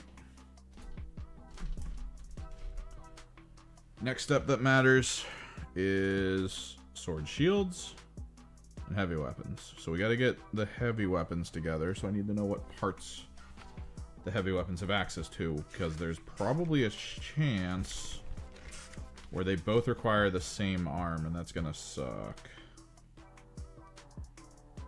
Oh no.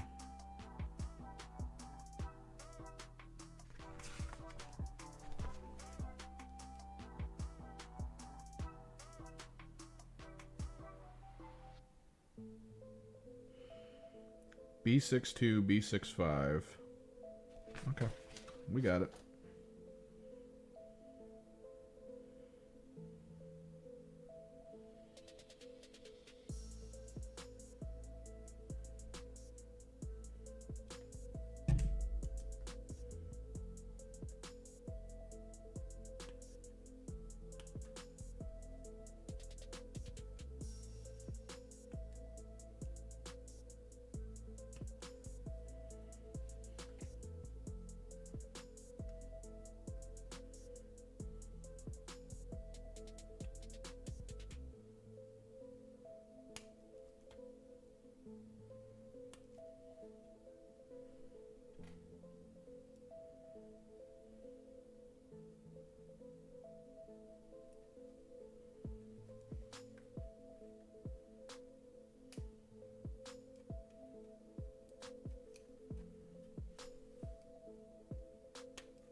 So 65 is for the sword.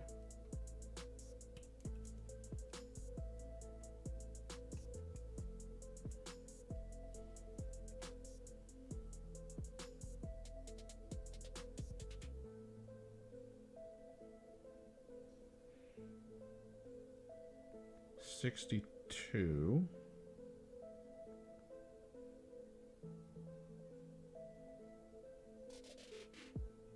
is where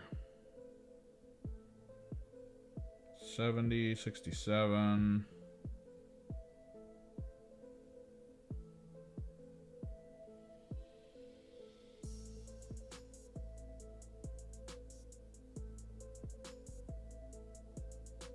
There it is.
check the Wahapedia stuff out for it, at the very least, because we're probably going to need to know.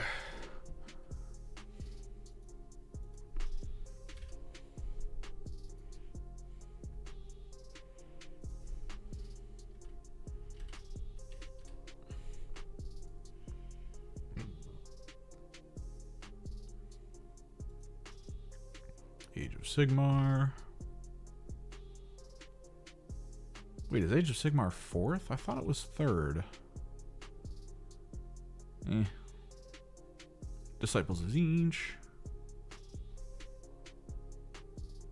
They added in the Battle Tome, so that's good. Zangors. Add 1 to rune rolls for this unit. Attack while it's wholly within enemy territory. That is sick. Hitting on 4s, wounding on 2s. Nice. Question is, how do you build them? Savage Blades and Vicious Beak. Is that it?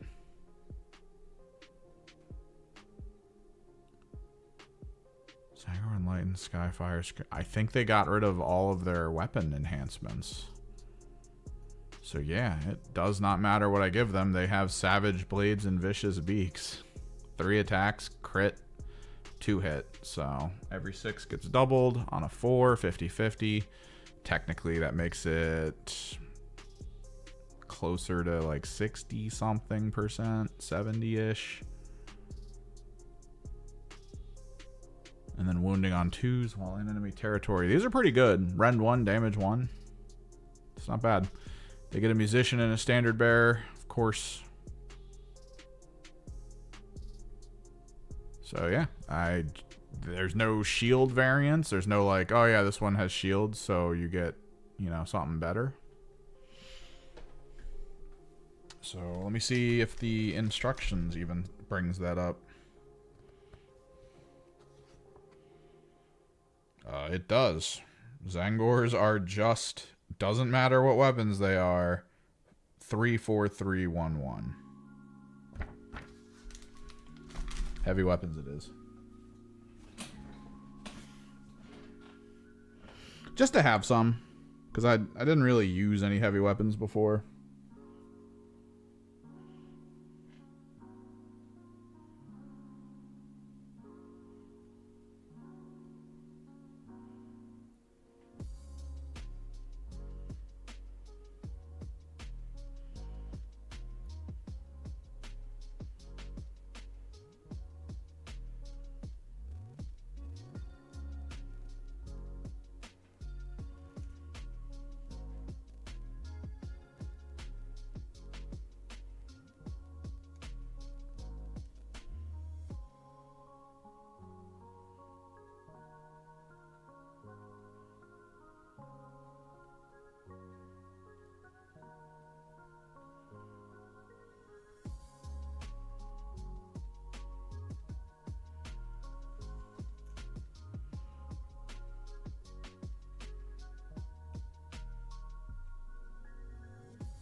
Real question is, do we keep streaming this? Or do I put something on?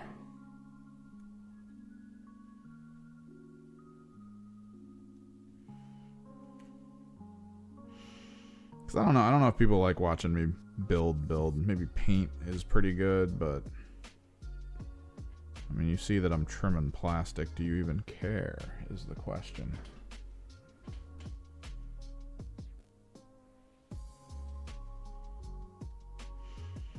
I mean, I'd personally like to use this time to, like, chat about shit, but I don't know.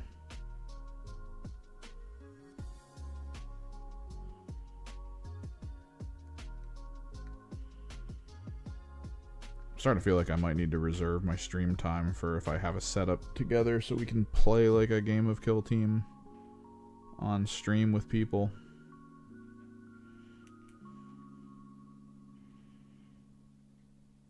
Because Because, like, the hobby side's, like, kind of fun to talk about and, like, interact with. I'd prefer it just because the few times I've actually done, like, group hobby nights has been pretty fun. But I'm guessing I should be streaming probably closer to, like, 6 or 7. Lol. Zoomer number.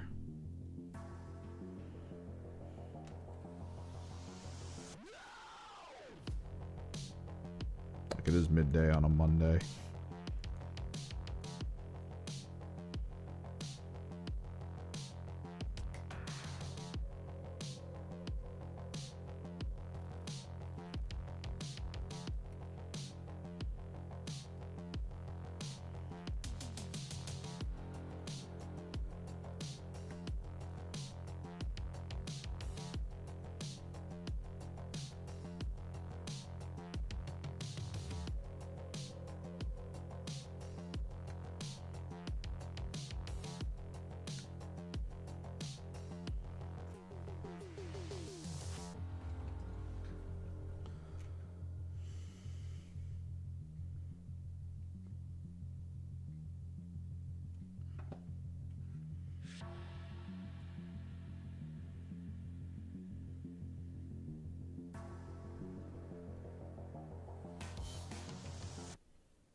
How is this?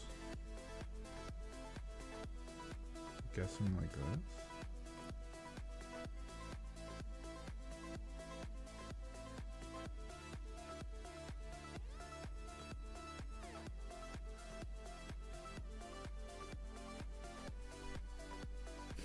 God damn this song.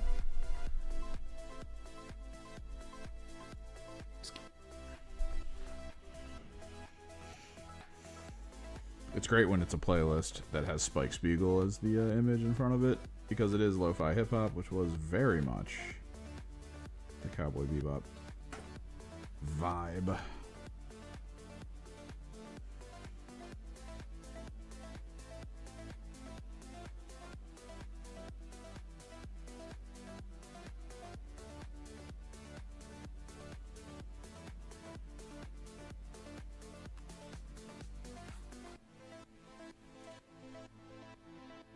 So we've got 4 of the big weapons, which means we need 6 of the shield sword combos, which is also easy because the chest pieces for the sword shield, Jesus Christ, sword shield combos tend to be like fully intact.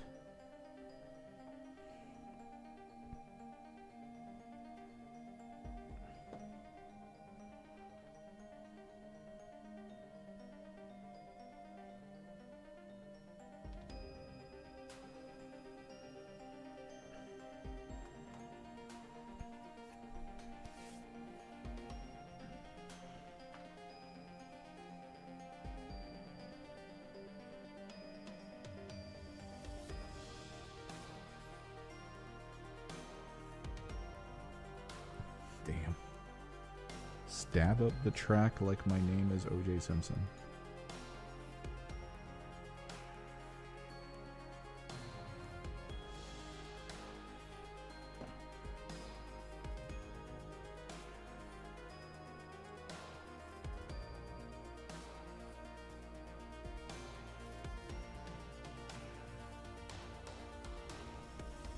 Easy enough.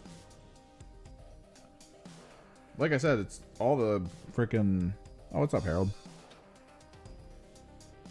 Zangors are easy once you get to know them, because it's lower bodies pretty much next to each other on the sprues. Upper bodies is intermixable.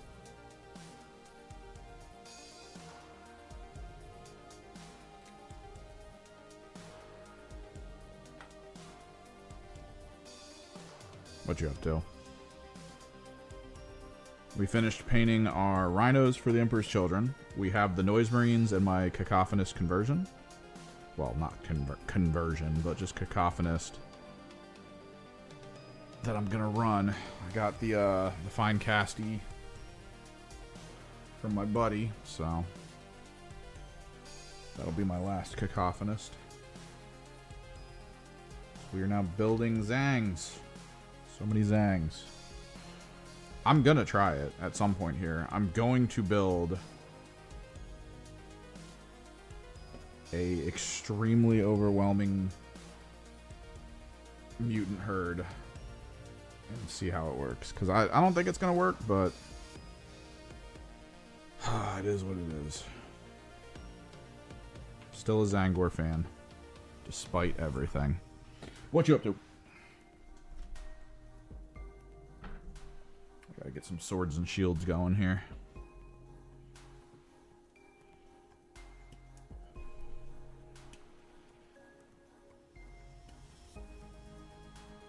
These are for the extra Zangors, so I can have a squad of 20. Because I still, if you build this normal, you do not have enough. Like you're gonna have icons that you don't want. Is basically the way it goes. 1.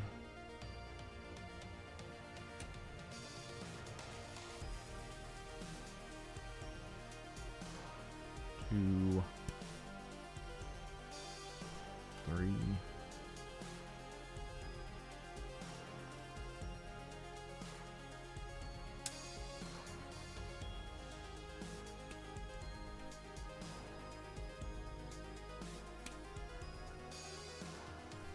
4.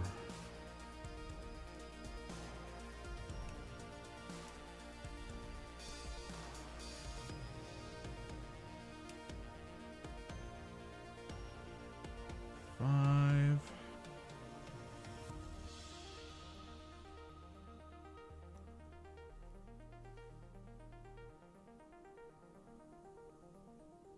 Last but not least,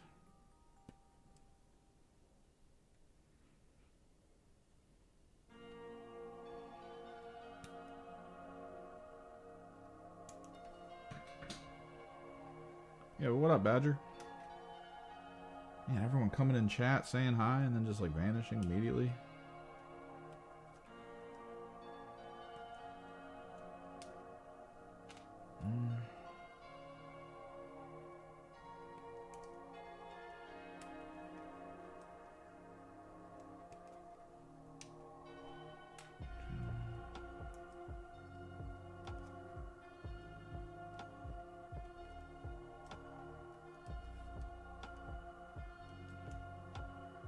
Oh, what's up, Eric? Stream's getting its second wind. Excellent. 4.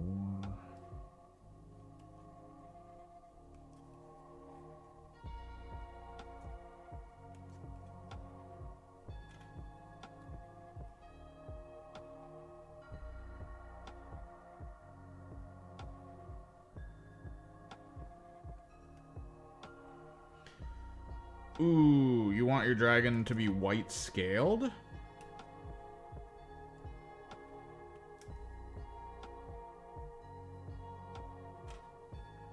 And you're thinking of doing it almost exclusively with contrast, or no? Primed white, assume I'm dry brushing a highlighting white after.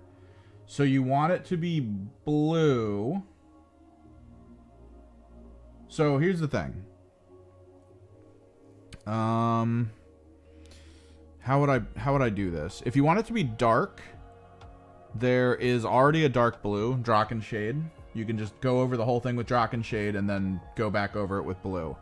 If you want this dragon to be crisp, though, like if you're genuinely trying to make it like so clean, and you do have an airbrush, which is kind of important here. How would I do this? So it's already primed white. Honestly, if I were you and I wanted this to be like almost like the epitome, right? Like the perfection moment. Let me see if I can find it. Ah, here we are. You don't need it from this company, but if you can find it for someone that works. Oh, you undered the Zenithal Black. You get a Phthalo green or Phthalo blue, like a light Phthalo green or a light Phthalo blue. You go over it now. You then, because I did this for my buddy's sisters.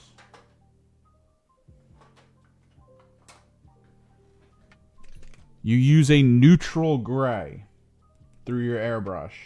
Neutral. Or you find a neutral gray for dry brushing. And you build up over the phthalo green or blue with this. And then you go in with white for very specific highlights. Very specific highlights. You can probably dry brush small areas of the scales with it, but you're going to also want a liner brush to hit like the edges of some scales as like a highlighty component. You don't go pure white right away. You just don't. You try to go like a neutral gray first, because this is like a slightly off-white gray. I wish I had one on hand, but I think if you're in the Discord, did I actually post this in the minis gallery? I think I did, right? Yes. Sisters commission page. You can kind of click on it and see what that white looks like overall.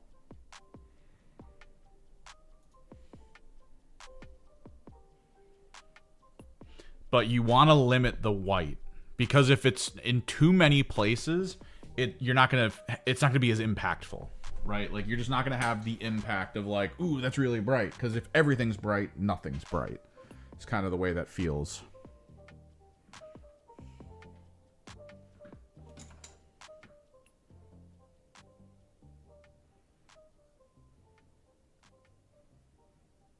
I'm not going to lie, I was debating buying a Nightbringer for my friend and painting him up and doing it that way. The phthalo to the neutral to the white. So I could have a white cloth Nightbringer. Come on, that would be the coolest thing ever. The swagger of that. Just like showing up to a tournament where everyone's decided that his cloth is either a blue black or a purple black. And being like, here's my white cloth friggin' Nightbringer. Ooh. You can try to airbrush the neutral gray over top of it, but when you airbrush like that, it might get a little too much into the crevices. You're gonna need to like, how do I describe this? You're gonna need to pick a specific angle that the neutral gray is gonna hit from your airbrush, and only hit from that angle. If you go all over, it's going to get into all the crevices and you're going to lose the really nice like phthalo blue in like the shadowy areas. So you kind of have to like hold the dragon from a specific angle, pull back so it's lower opacity, and then be very tight with that angle to try to keep it like looking really nice. Ooh. Ooh, ooh, ooh. I have something.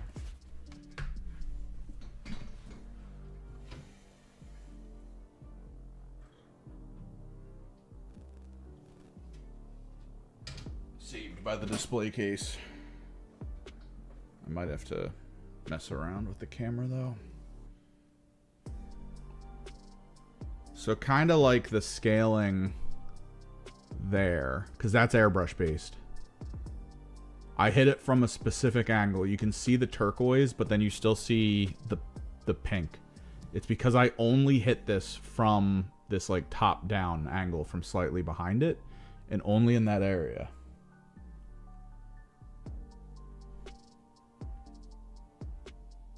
So that's kind of what gives the scales life, is trying to make sure the angle persists so that you get like the undercolor still going.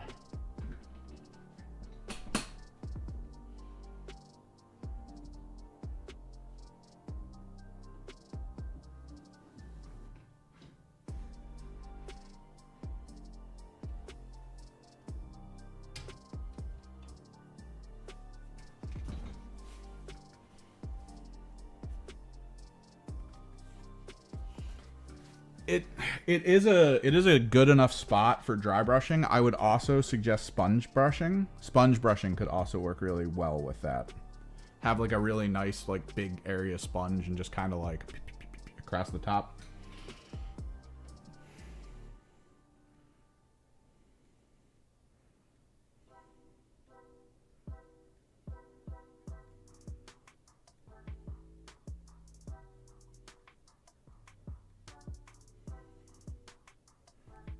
But starting from like a light phthalo green or light phthalo blue could be really awesome. Basically, whatever that first color you're going to apply, phthalo green, phthalo blue, that's your shadow. So pick wisely. Pick the one you want. I like the light phthalos because it makes the shadow look kind of like almost ethereal.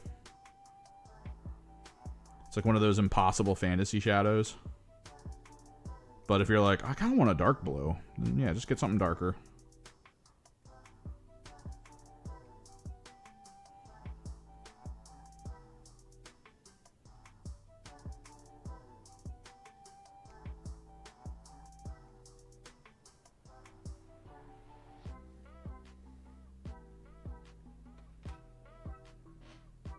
Yeah, if you like light phthalo blue, go for it. I love light shadows. I love them so much.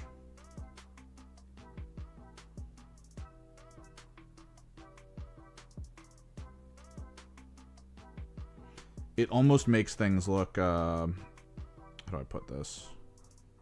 What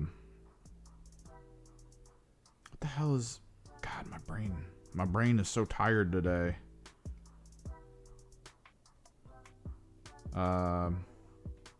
Cell shaded. There's the concept. Just makes it look cell shaded. Like a little bit. Just because cell shade shadows are usually like a lighter blue.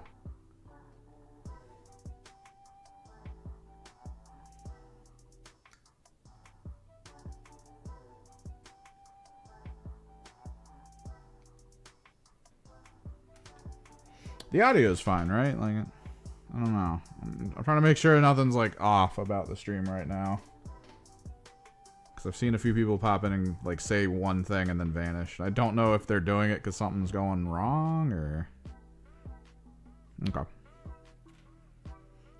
Like I had some person locally who came in and was like, "What'd you think of Yarrick?" And then I went over it, but like got no feedback, and now my brain's like, Did they come in, ask, and then go like, "Oh, this audio quality," and then just leave?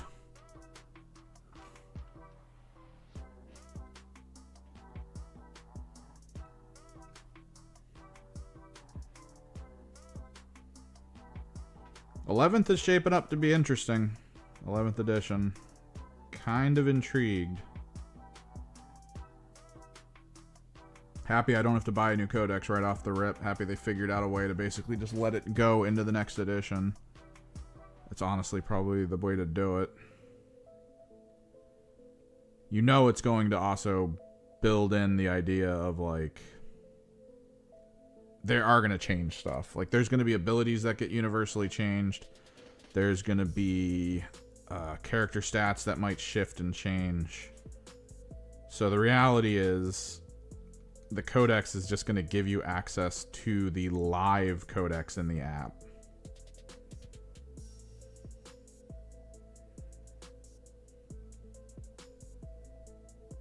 And it sounds like the app's actually like shaping up a little bit more. They might be giving us access to everyone's information, just not list building. We might be able to like look at stuff, just not list build unless you own the codex, which is pretty good. The wonder that I have, I think they brought this up, is that if you're playing against someone in a tournament, there's a way utilizing the app to get your opponent's list. And it'll be on your phone for like the rest of the day or something. That way you can like, instead of you being like, are you sure about that rule? You can just be like, let me check that rule for you. I'm pretty sure all the Drukhari players I've played against played that differently, and I want to make sure that maybe like if they were right. If they weren't, I kind of want to bring this back to them to be like, oh, you could use it so much more differently.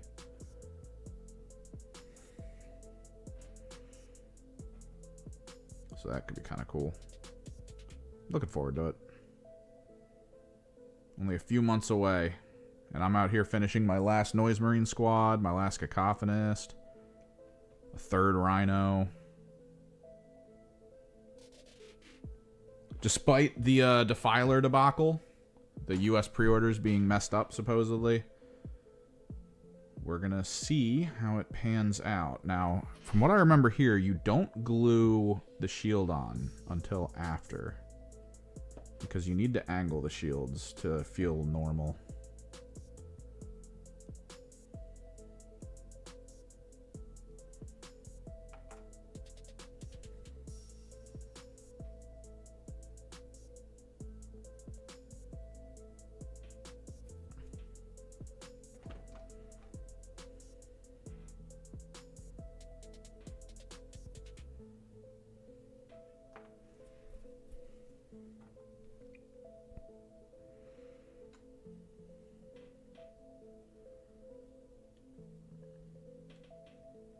It was good watching War Games live. It's playing local, or they were in the local tourney. Watching one of our local, pretty heavy competitive players do decently. Beat the Necron Pantheon list. Although Pantheon now, with all the points increases, seems to be like a little bit more focused on only having one big god and then the Silent King, as opposed to multiples of them. Like all of them all at once.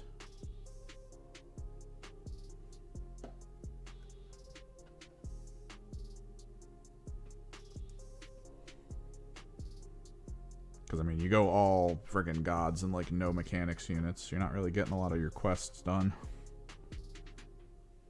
Little side missions.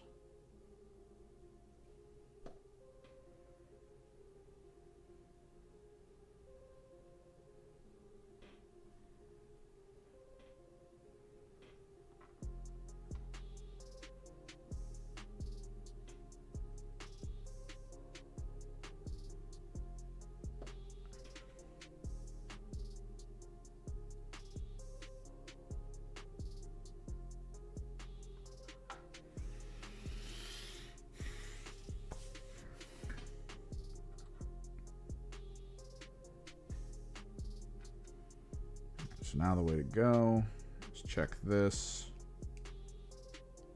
and determine good spots for the shield to be. Anyone else in chat a fan of Zangors? Just me.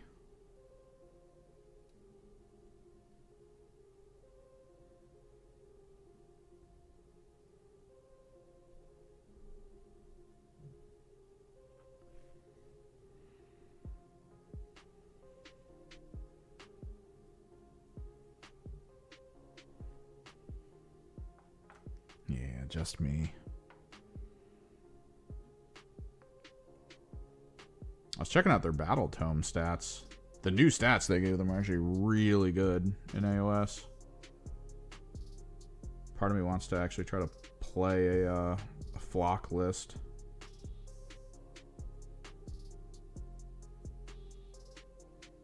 But I do not have the Battle Tome.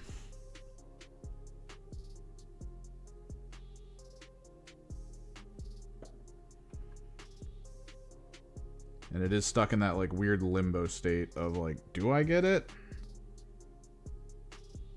Am I gonna buy a battle tome for like the one game a year I might play of AOS? Especially now, dude. AOS battle tome out. 11th edition around the corner. Whew.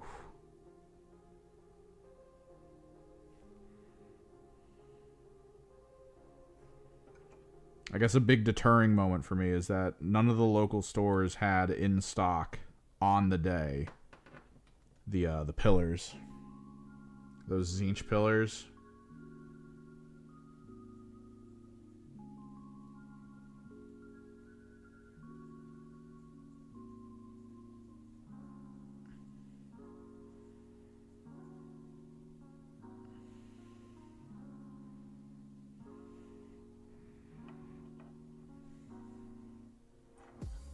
Kind of really wanted those. I was gonna sticky objective with them in 40k. Try to figure out how to use them in AOS.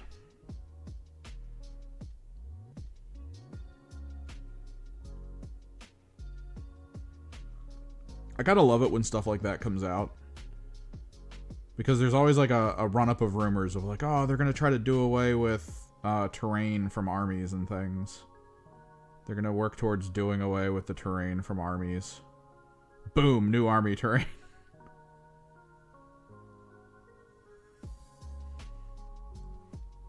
Yeah, they're gonna try to get rid of aircraft. They're getting rid of aircraft. Combat patrol for frickin' agents with an aircraft in it.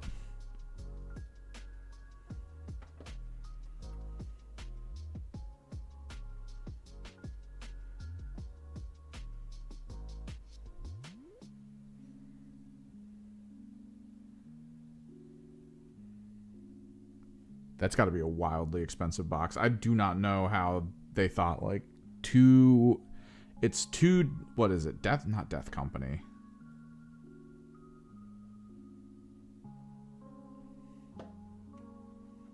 God, too many names to remember now. Death Watch. There it is. 2 Death Watch friggin' squads in an aircraft. Sounds like the beginning of a funny joke. But it's not.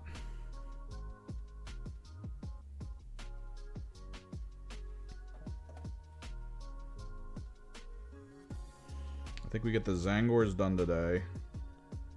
I gotta run a couple errands. When I get back, I'll finish the Shaman and the Enlightened with Spears off camera.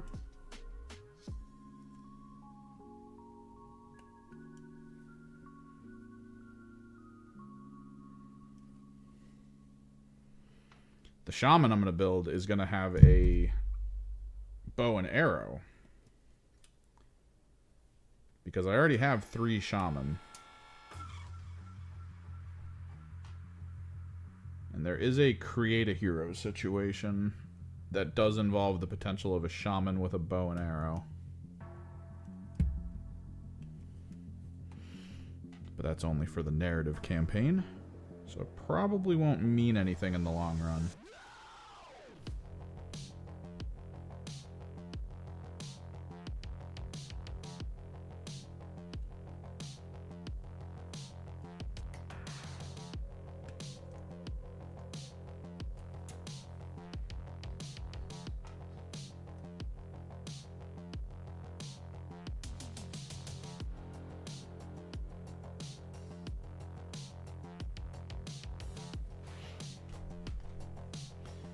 They did really whittle down. Like, they are... Universally, they are simplifying a lot of their gaming systems. Because Tzaangors used to have, like, heavy weapons. Then they would have, of course, the Icon and the Music Bearer, which they still do. But then they would also have the split head Tzaangors, which were considered, like, the mutations. And you could take extra of those. And the mutation, whatever weapon it had in its hand, got like +2 to its attack or something. So you would like do 2-handed sword mutations. So you'd have more attacks on your big hits. I think. But yeah, we just looked at the battle tome information for the current Zangors, and it's literally just one profile. Shields don't matter anymore. AOS shielded Zangors had a ward save. They don't anymore. They are just straight up normal.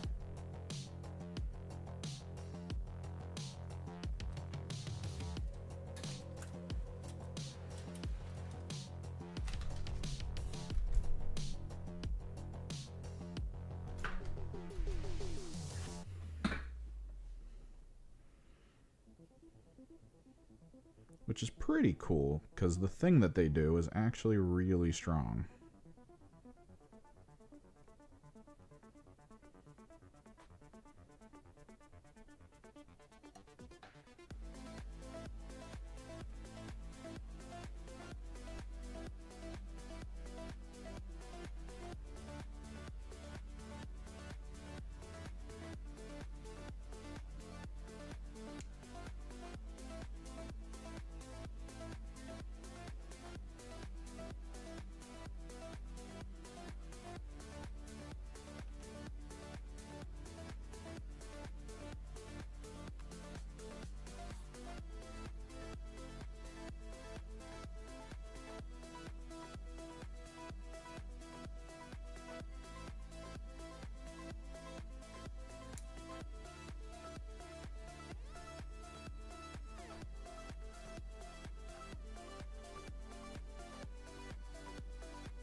Kind of want to play AOS though. There's at least 2 other players at the local store who are more active at wanting to pick up AOS games against people.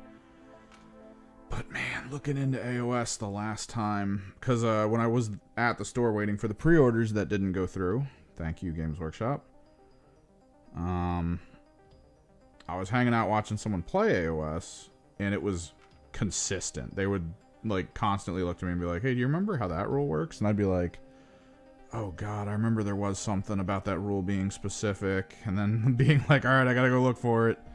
Checking the app, finding out the app doesn't really tell you. Taking the General's Handbook, spending like 5 minutes flipping through all of its pages, and then eventually coming to the spot where it's like, oh yeah, it's not in that magic section that it tells you, it's in this magic section. Where it tells you that you can't cast more than one of the same spell, blah blah blah. Like it's... oh my god, dude. The amount of stuff I'm going to have to like refocus on and learn if I want to get back into AOS. Got the army for it.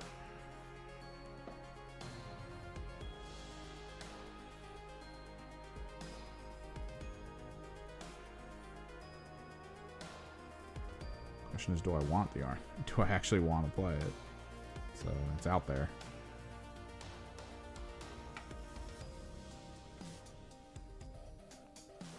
So this is looking the other direction. I think that's fine.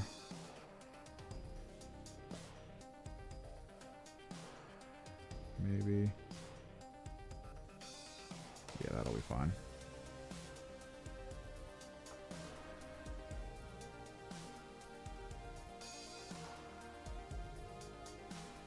Do want to make sure the head's looking this way. At least 2 of them get put on the big swords.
I'm gonna go hit up the movies tomorrow.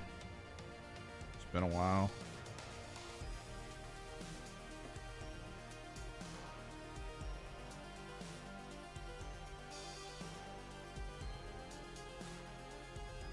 No.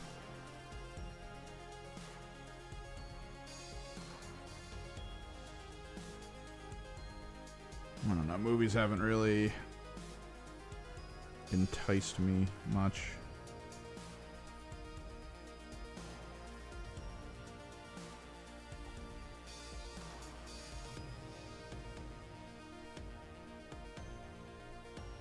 I don't know. I haven't even looked at what the theater I would be going to has.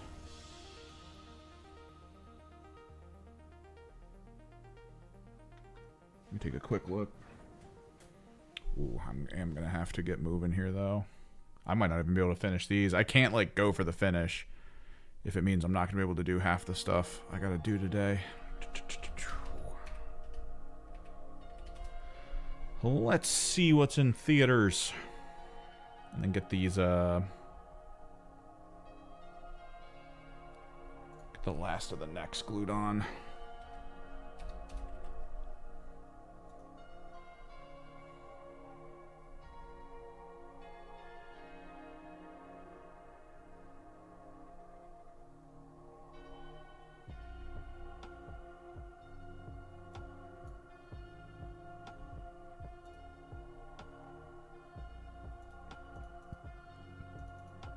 What the hell? January, March, April. The site I'm looking at to try to figure out what I want to watch does not have information for my local theater until April 23rd. Okay.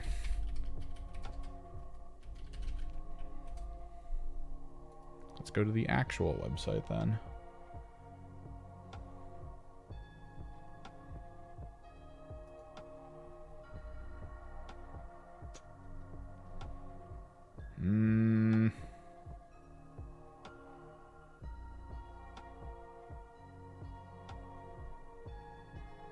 I don't know. There's supposed to be 5 movies. There's supposed to be 5 movies in this theater. There's only 4 right now. Yumi and Tuscany. The drama. So 2 rom-coms, it looks like. Or romance somethings. Project Hail Mary, which I know everyone's been talking about. And then Super Mario Galaxy movie, which is not a movie for me, so. No games directly coming up. I played a game with my friends over the, over on Friday. I'm still recovering from it. I'm gonna have to figure something out playing games with them, because, like, we're all old. And for some reason, when we play games together, we're like, oh, let's play a second one, and it'll go till 3 in the morning. Like, we're just all about that life.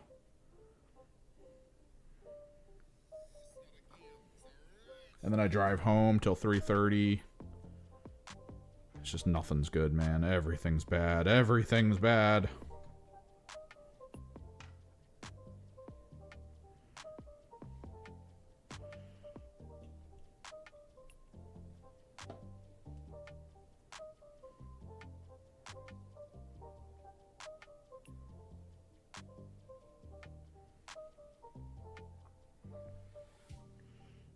Wooden Spoon?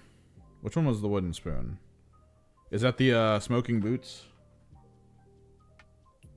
What was the Wooden Spoon? I remember, I know the Wooden Spoon as a thing. I just can't remember what it was. Was it a painting award?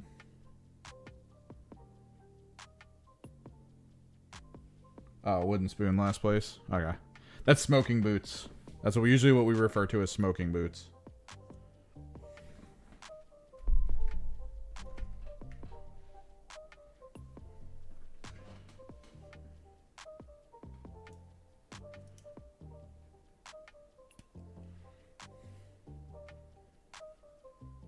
The idea, of course, being that you showed up and there was nothing left of you in the end.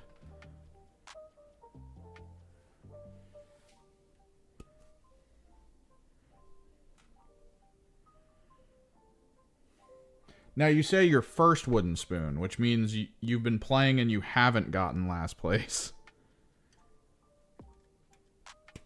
So you just got blown out?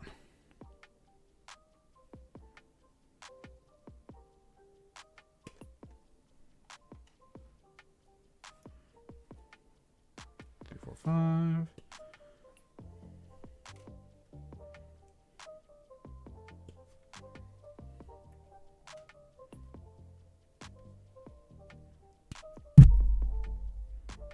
Seven, 8, 9, and 10.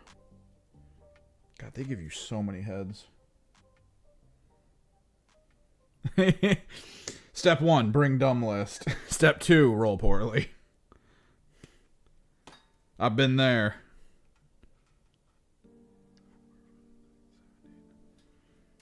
The amount of times I've come to a tournament and been like, last second, like I have my Hex Warp Thrallband list in my freaking as like my BCP list, and I'm like, all right, I'm gonna go with it. All right, I'm gonna do it. I'm gonna do the list that's really good in tournament play. I'm gonna do it.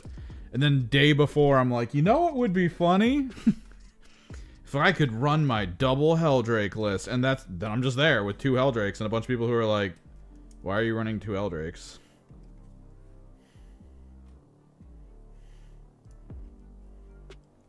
What was the value in this?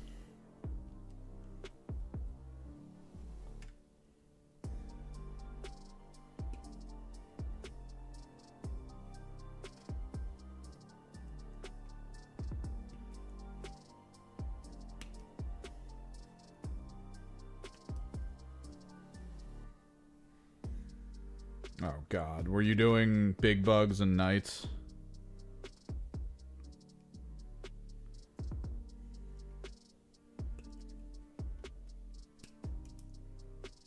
I could see a Chaos Knights big bugs list. 6.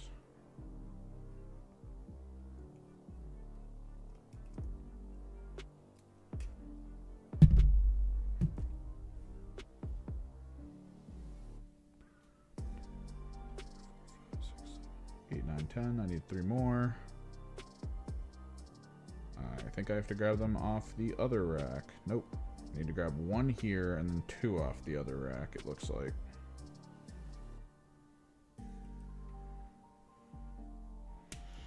Could grab 1 or 2 off of the Enlightened.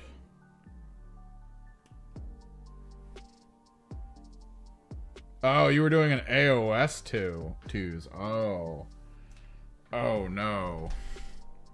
That's not bad, necessarily. I mean, yeah, you lost, but, like, that's not bad. I've lost to a buddy of mine who does Hero Hammer. Like, everything on the field is a monster, and he does Manfred, the Luca-Vi, the big boat. Like, he just uses all big things.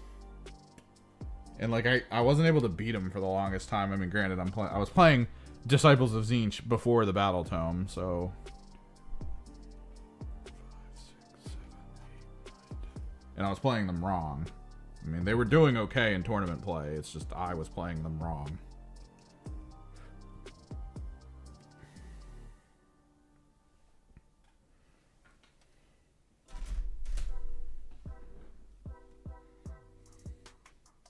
Be'lakor. You guys out here hero hammering. I feel you.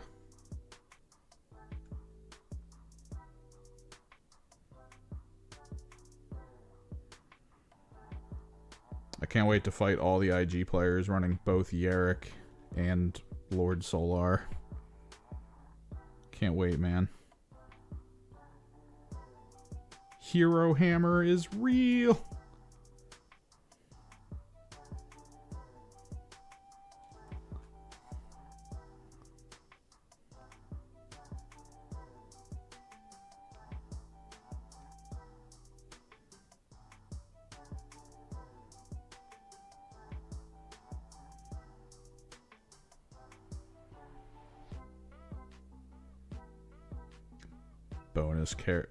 Bonus command points, reactive shooting.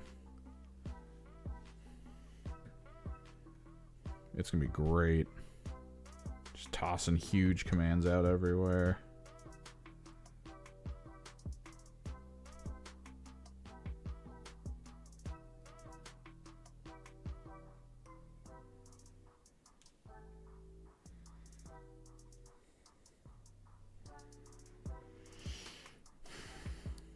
Trug's a Gargant, right? You said Trogs? Yeah, Trogs.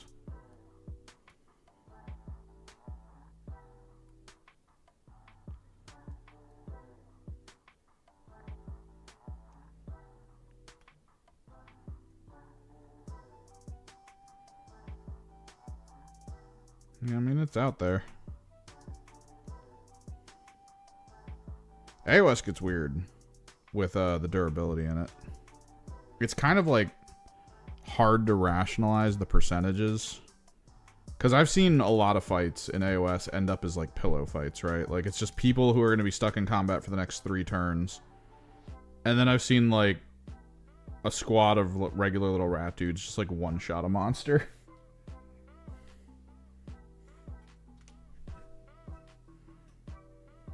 Yeah, I've lost Kairos a few times playing AOS to what you don't expect him to die to.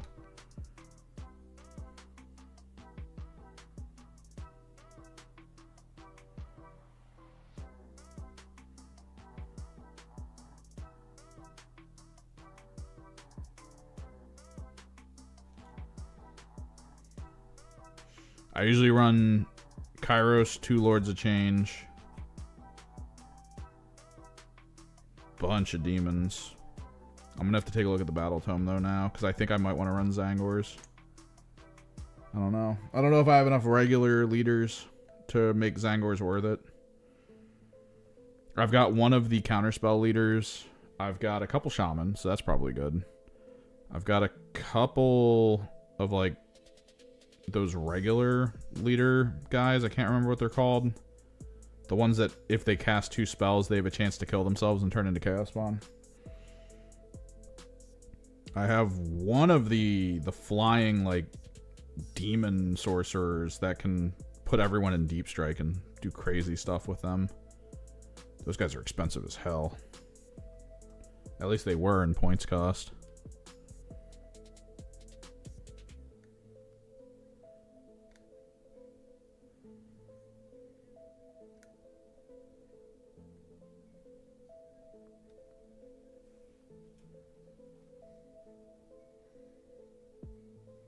Yeah, the Magisters.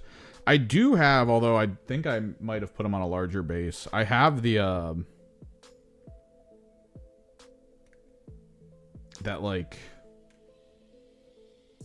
the ogre, the spellcasty ogre, or the Beastman or whatever it was.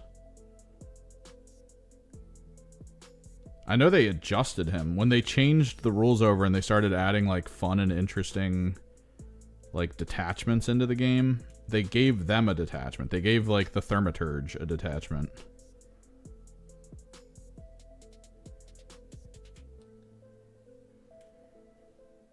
Which was kind of funny.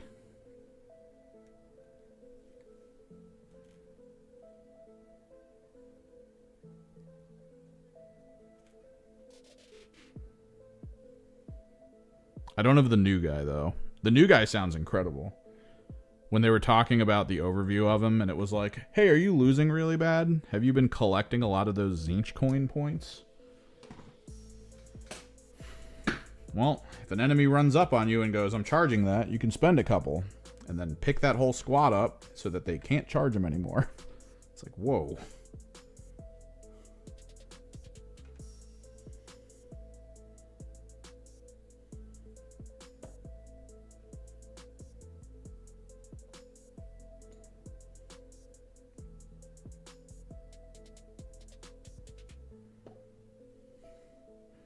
We're about to paint a ton of Enlightened.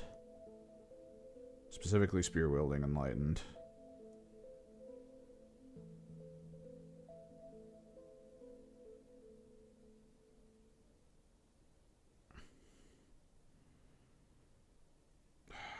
Gotta get the right angle for this.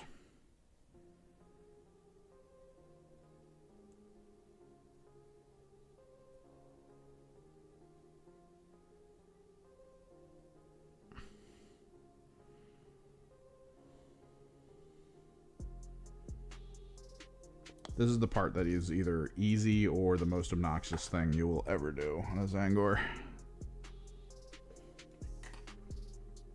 There's no in between. There's no like, that was a little bad.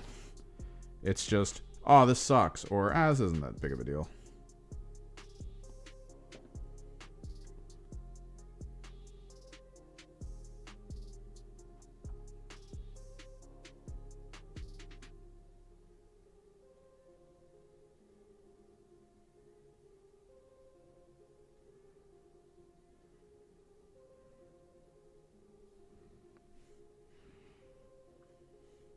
It is crazy that they took away Zangor, like, loadouts.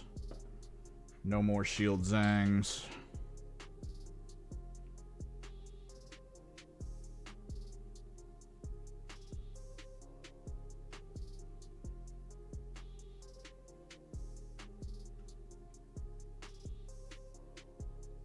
No more heavy weapons.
Find the right angle for this. I think we'll do like a down angle.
Building Zangors does make me really want to play AOS, though.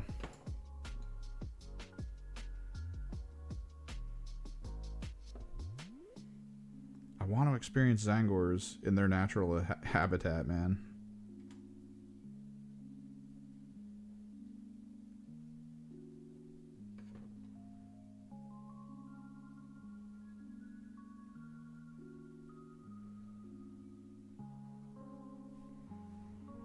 Like, I'm kind of getting tired of watching them get, like, scrapped out of 40k, despite being, like, the mechanics unit. Like, they're the Thousand Suns mechanics unit.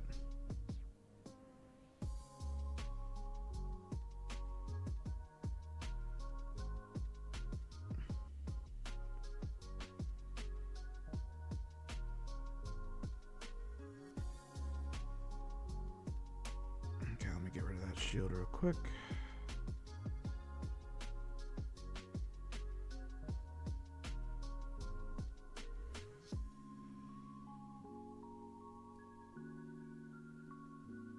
I'm still a little sad that we are the army of AP. And Zangors are strength 5, AP nothing. With no way to gain it. Like, it would be so much, like, more understandable. So much more understandable if you were like, oh, that AP spell persists until the end of the turn, but it's just the phase.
Poggers.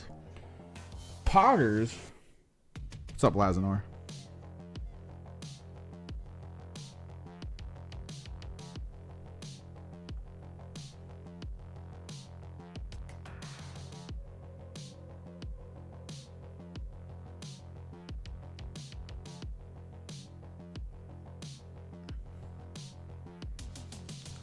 A low-key opinion. Alright.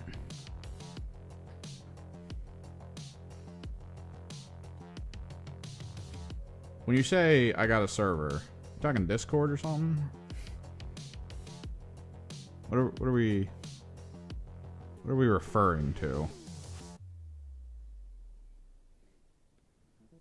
The bot wouldn't have it, but it should be in the because I don't think I have the bot active anymore, but it should be in the channel description. Yeah, there we go. Or I can just manually get the link. Oh, okay. I'm gonna need to catch you on the way in, because if you're about to post a picture, I gotta hit you with, there you are, Neophyte.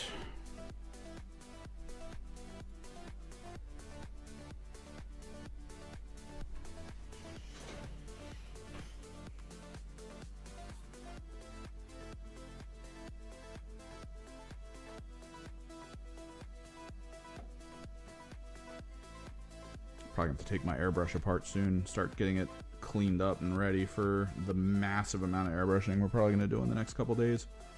All these Zangors, the Noise Marines, all of it. It's all going to need to get hit.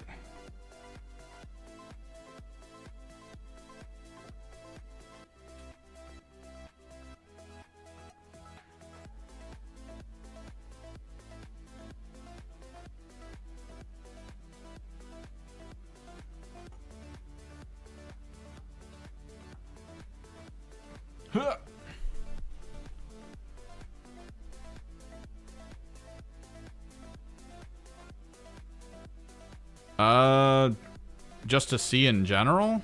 If you're so if you're wondering about purchasing something, I guess put it in core chat.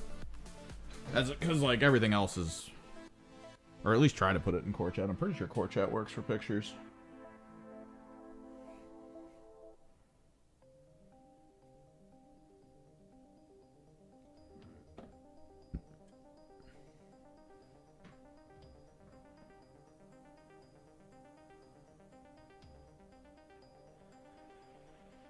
If not, I guess just put it in mini whips or something.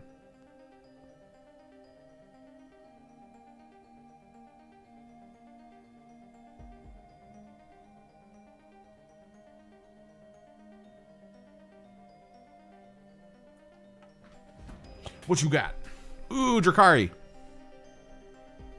You're saying you're buying this?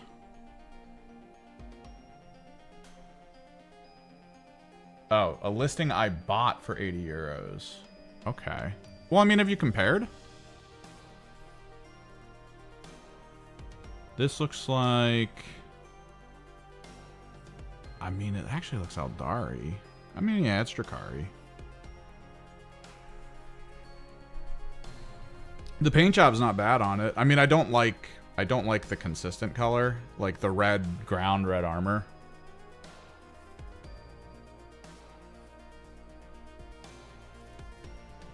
Actually, can I move this somewhere? Create thread. I wish I could move these things places, because then I could just send it over to mini whips or something. Yeah, it's probably fine here.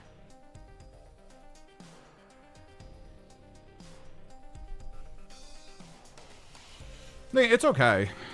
The only thing I would do is probably try to change the color of the base. Like, try to make the base, like, a different color. But I don't know how easy that would be.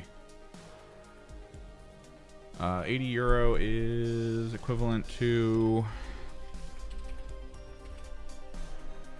$94. So 100 bucks got you, it looks like... Now, to be clear, a lot of the squads in here aren't really used right now. The raiders can be used, but I see more people... I don't see people using like a lot of just like general Drakari units.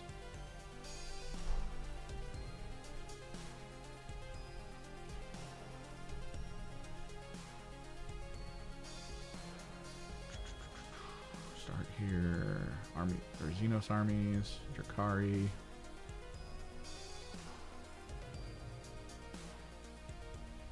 So these should be Kabalites, I'm pretty sure. Pretty sure those are Kabalites. Which are 48, so 2 of them is already about what you spent. So you're getting on top of that 2 raiders. The raiders are 65 apiece US. Yeah, I mean... The white model is... I don't know if that's a Drakari model. You can use it probably as like an Archon if the base size is the same. That is actually an Aeldari model. That is Xenos armies, Aeldari.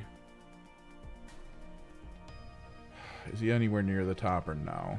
God damn it. I'm gonna have to scroll the whole way down. There he is. He's a Vizark. But, I mean, a Vizark... If the base is the same as like an Archon, you can use it. The Vizark is usually part of an Aeldari detachment that works with Drakari. So there's a chance whoever you bought this from was thinking of running that detachment and then wanted to get rid of the Drakari part of it that he had. Because there is a very specific Aeldari detachment that this could, I think, run in. I'm pretty sure they have access to raiders. And then the Vizark would be usable. But like I said, if the Vizark is the same base size as like a good Drakari leader, you can just use it. There's really no reason not to. If he's basically the same as an Archon, just use it as an Archon. It's whatever. No shade. Oh god, I forgot about this head. I have to try to figure out how to pocket it.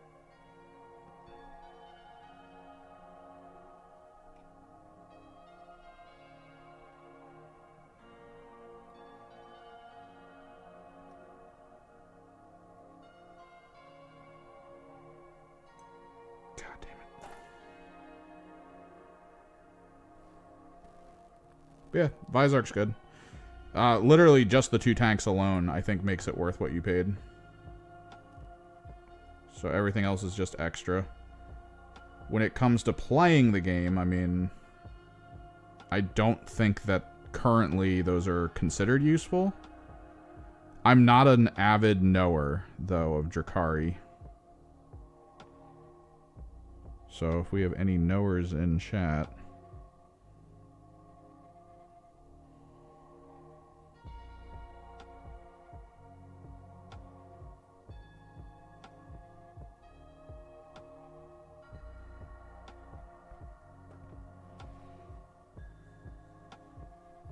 Oh, then 80's good to just get this out of the way. Because maybe... We don't know what's about to happen in 11th. Maybe you might have to use stuff like this.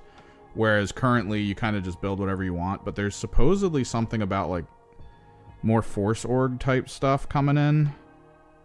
Maybe. We're not sure.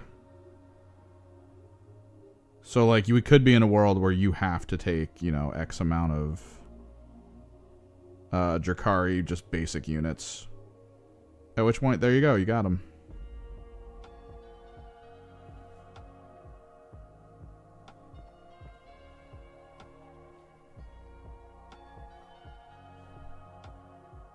So not bad. Not bad. Hopefully you're okay with that paint scheme, because the amount of paint that's on there and the style of basing you have, oof.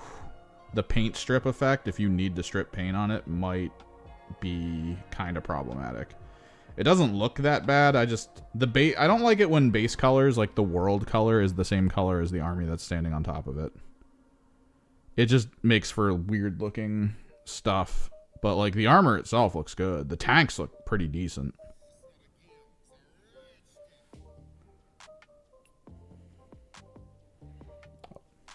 No, yeah, paint stripping sucks. It sucks so much.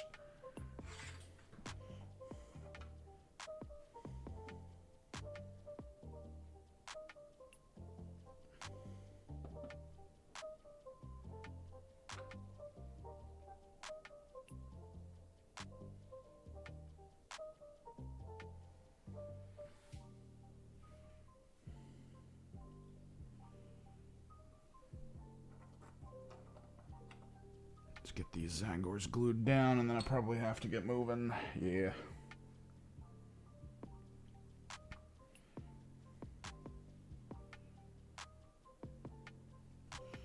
My buddy has a lot of old Aeldari. Oh, this is the worst Zangor. I forgot about this guy. I'm up on 1 foot Zangor. And it's not even one of the tripod foots. It's actually just like a hoofed foot. So it's very hard to get down and have it actually stay. Yeah, he had all his old stuff back when we used to play when we were kids, back in 3rd, 4th, and 5th, when we used like straight up like serious primer from Home Depot. So it was all like very thick primer. So he started paint stripping those guys. Because he had some really cool old models. The old, he had old Baharoth.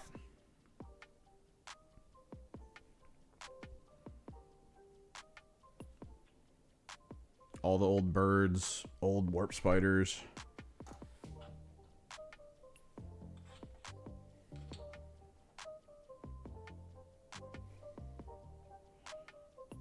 Apparently, a week ago, he woke up and was just like, yeah, I'm going all in on Aeldari. Because he has Custodes, he has Sisters, which I painted for him.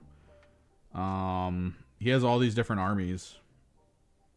And he didn't really have, like, a direct goal in mind of anything he wanted to, like, seriously collect. But then, like, last week...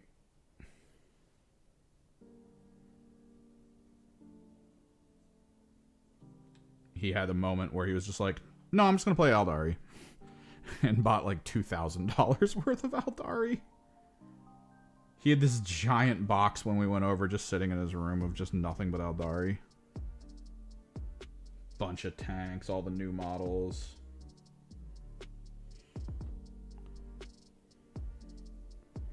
He likes them.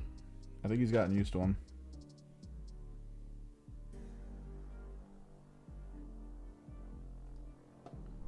He likes trickery armies, and I get it. I play Thousand Sons. I like trickery, but I like him to be a little more elite.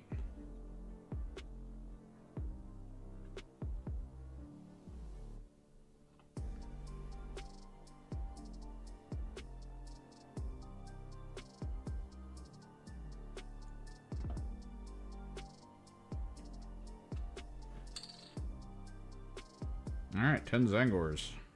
Pretty much done today. Yeah, I'll check it. If you, I mean, going forward, if you're sending pics of stuff you're working on and things, just put them down in the works in progress section. I haven't looked to see if that's where you tossed it, but... Ooh.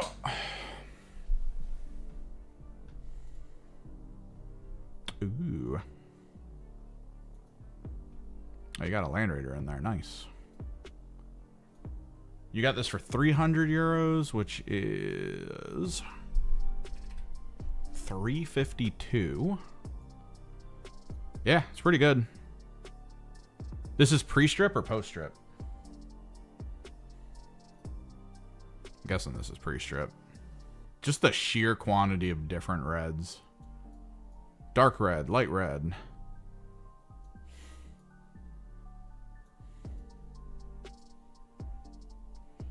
Oh, it's no problem. I just didn't, when you were originally like, I'm sending you pictures, or I thought you were going to send me like a listing to see if it was good before you purchased it. So I figured dropping it in core chat would have been fine. If it's stuff you got that you want to kind of show things about, you can always just drop it in Mini Whip. It's fine. Dude, it's so crazy though. Light, dark, green. Just randomly like green. You got the land speeders that no longer exist, but are coming back, supposedly, I guess. Got yourself a Gullyman. Sword on ground. So you got Golly. You got a bunch of dreads. Are these dreads legal still? Is the small dread still legal? I know they have those like war suits, but I think only the big dreads are legal now as like general dreads.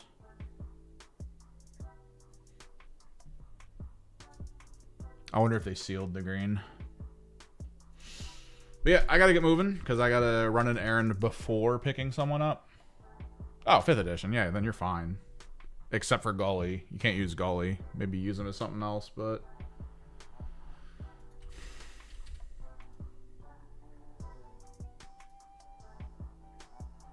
5th edition is where I stopped playing and then came back. But yep, I gotta get moving. I gotta head out. Good to get 10 Zangor done. We gotta get the 6 Enlightened done and the Shaman done. I might do that off stream tonight. And then I don't know. I think we airbrush this week. We got a lot of stuff lined up for airbrushing. So, till next time, guys. Later.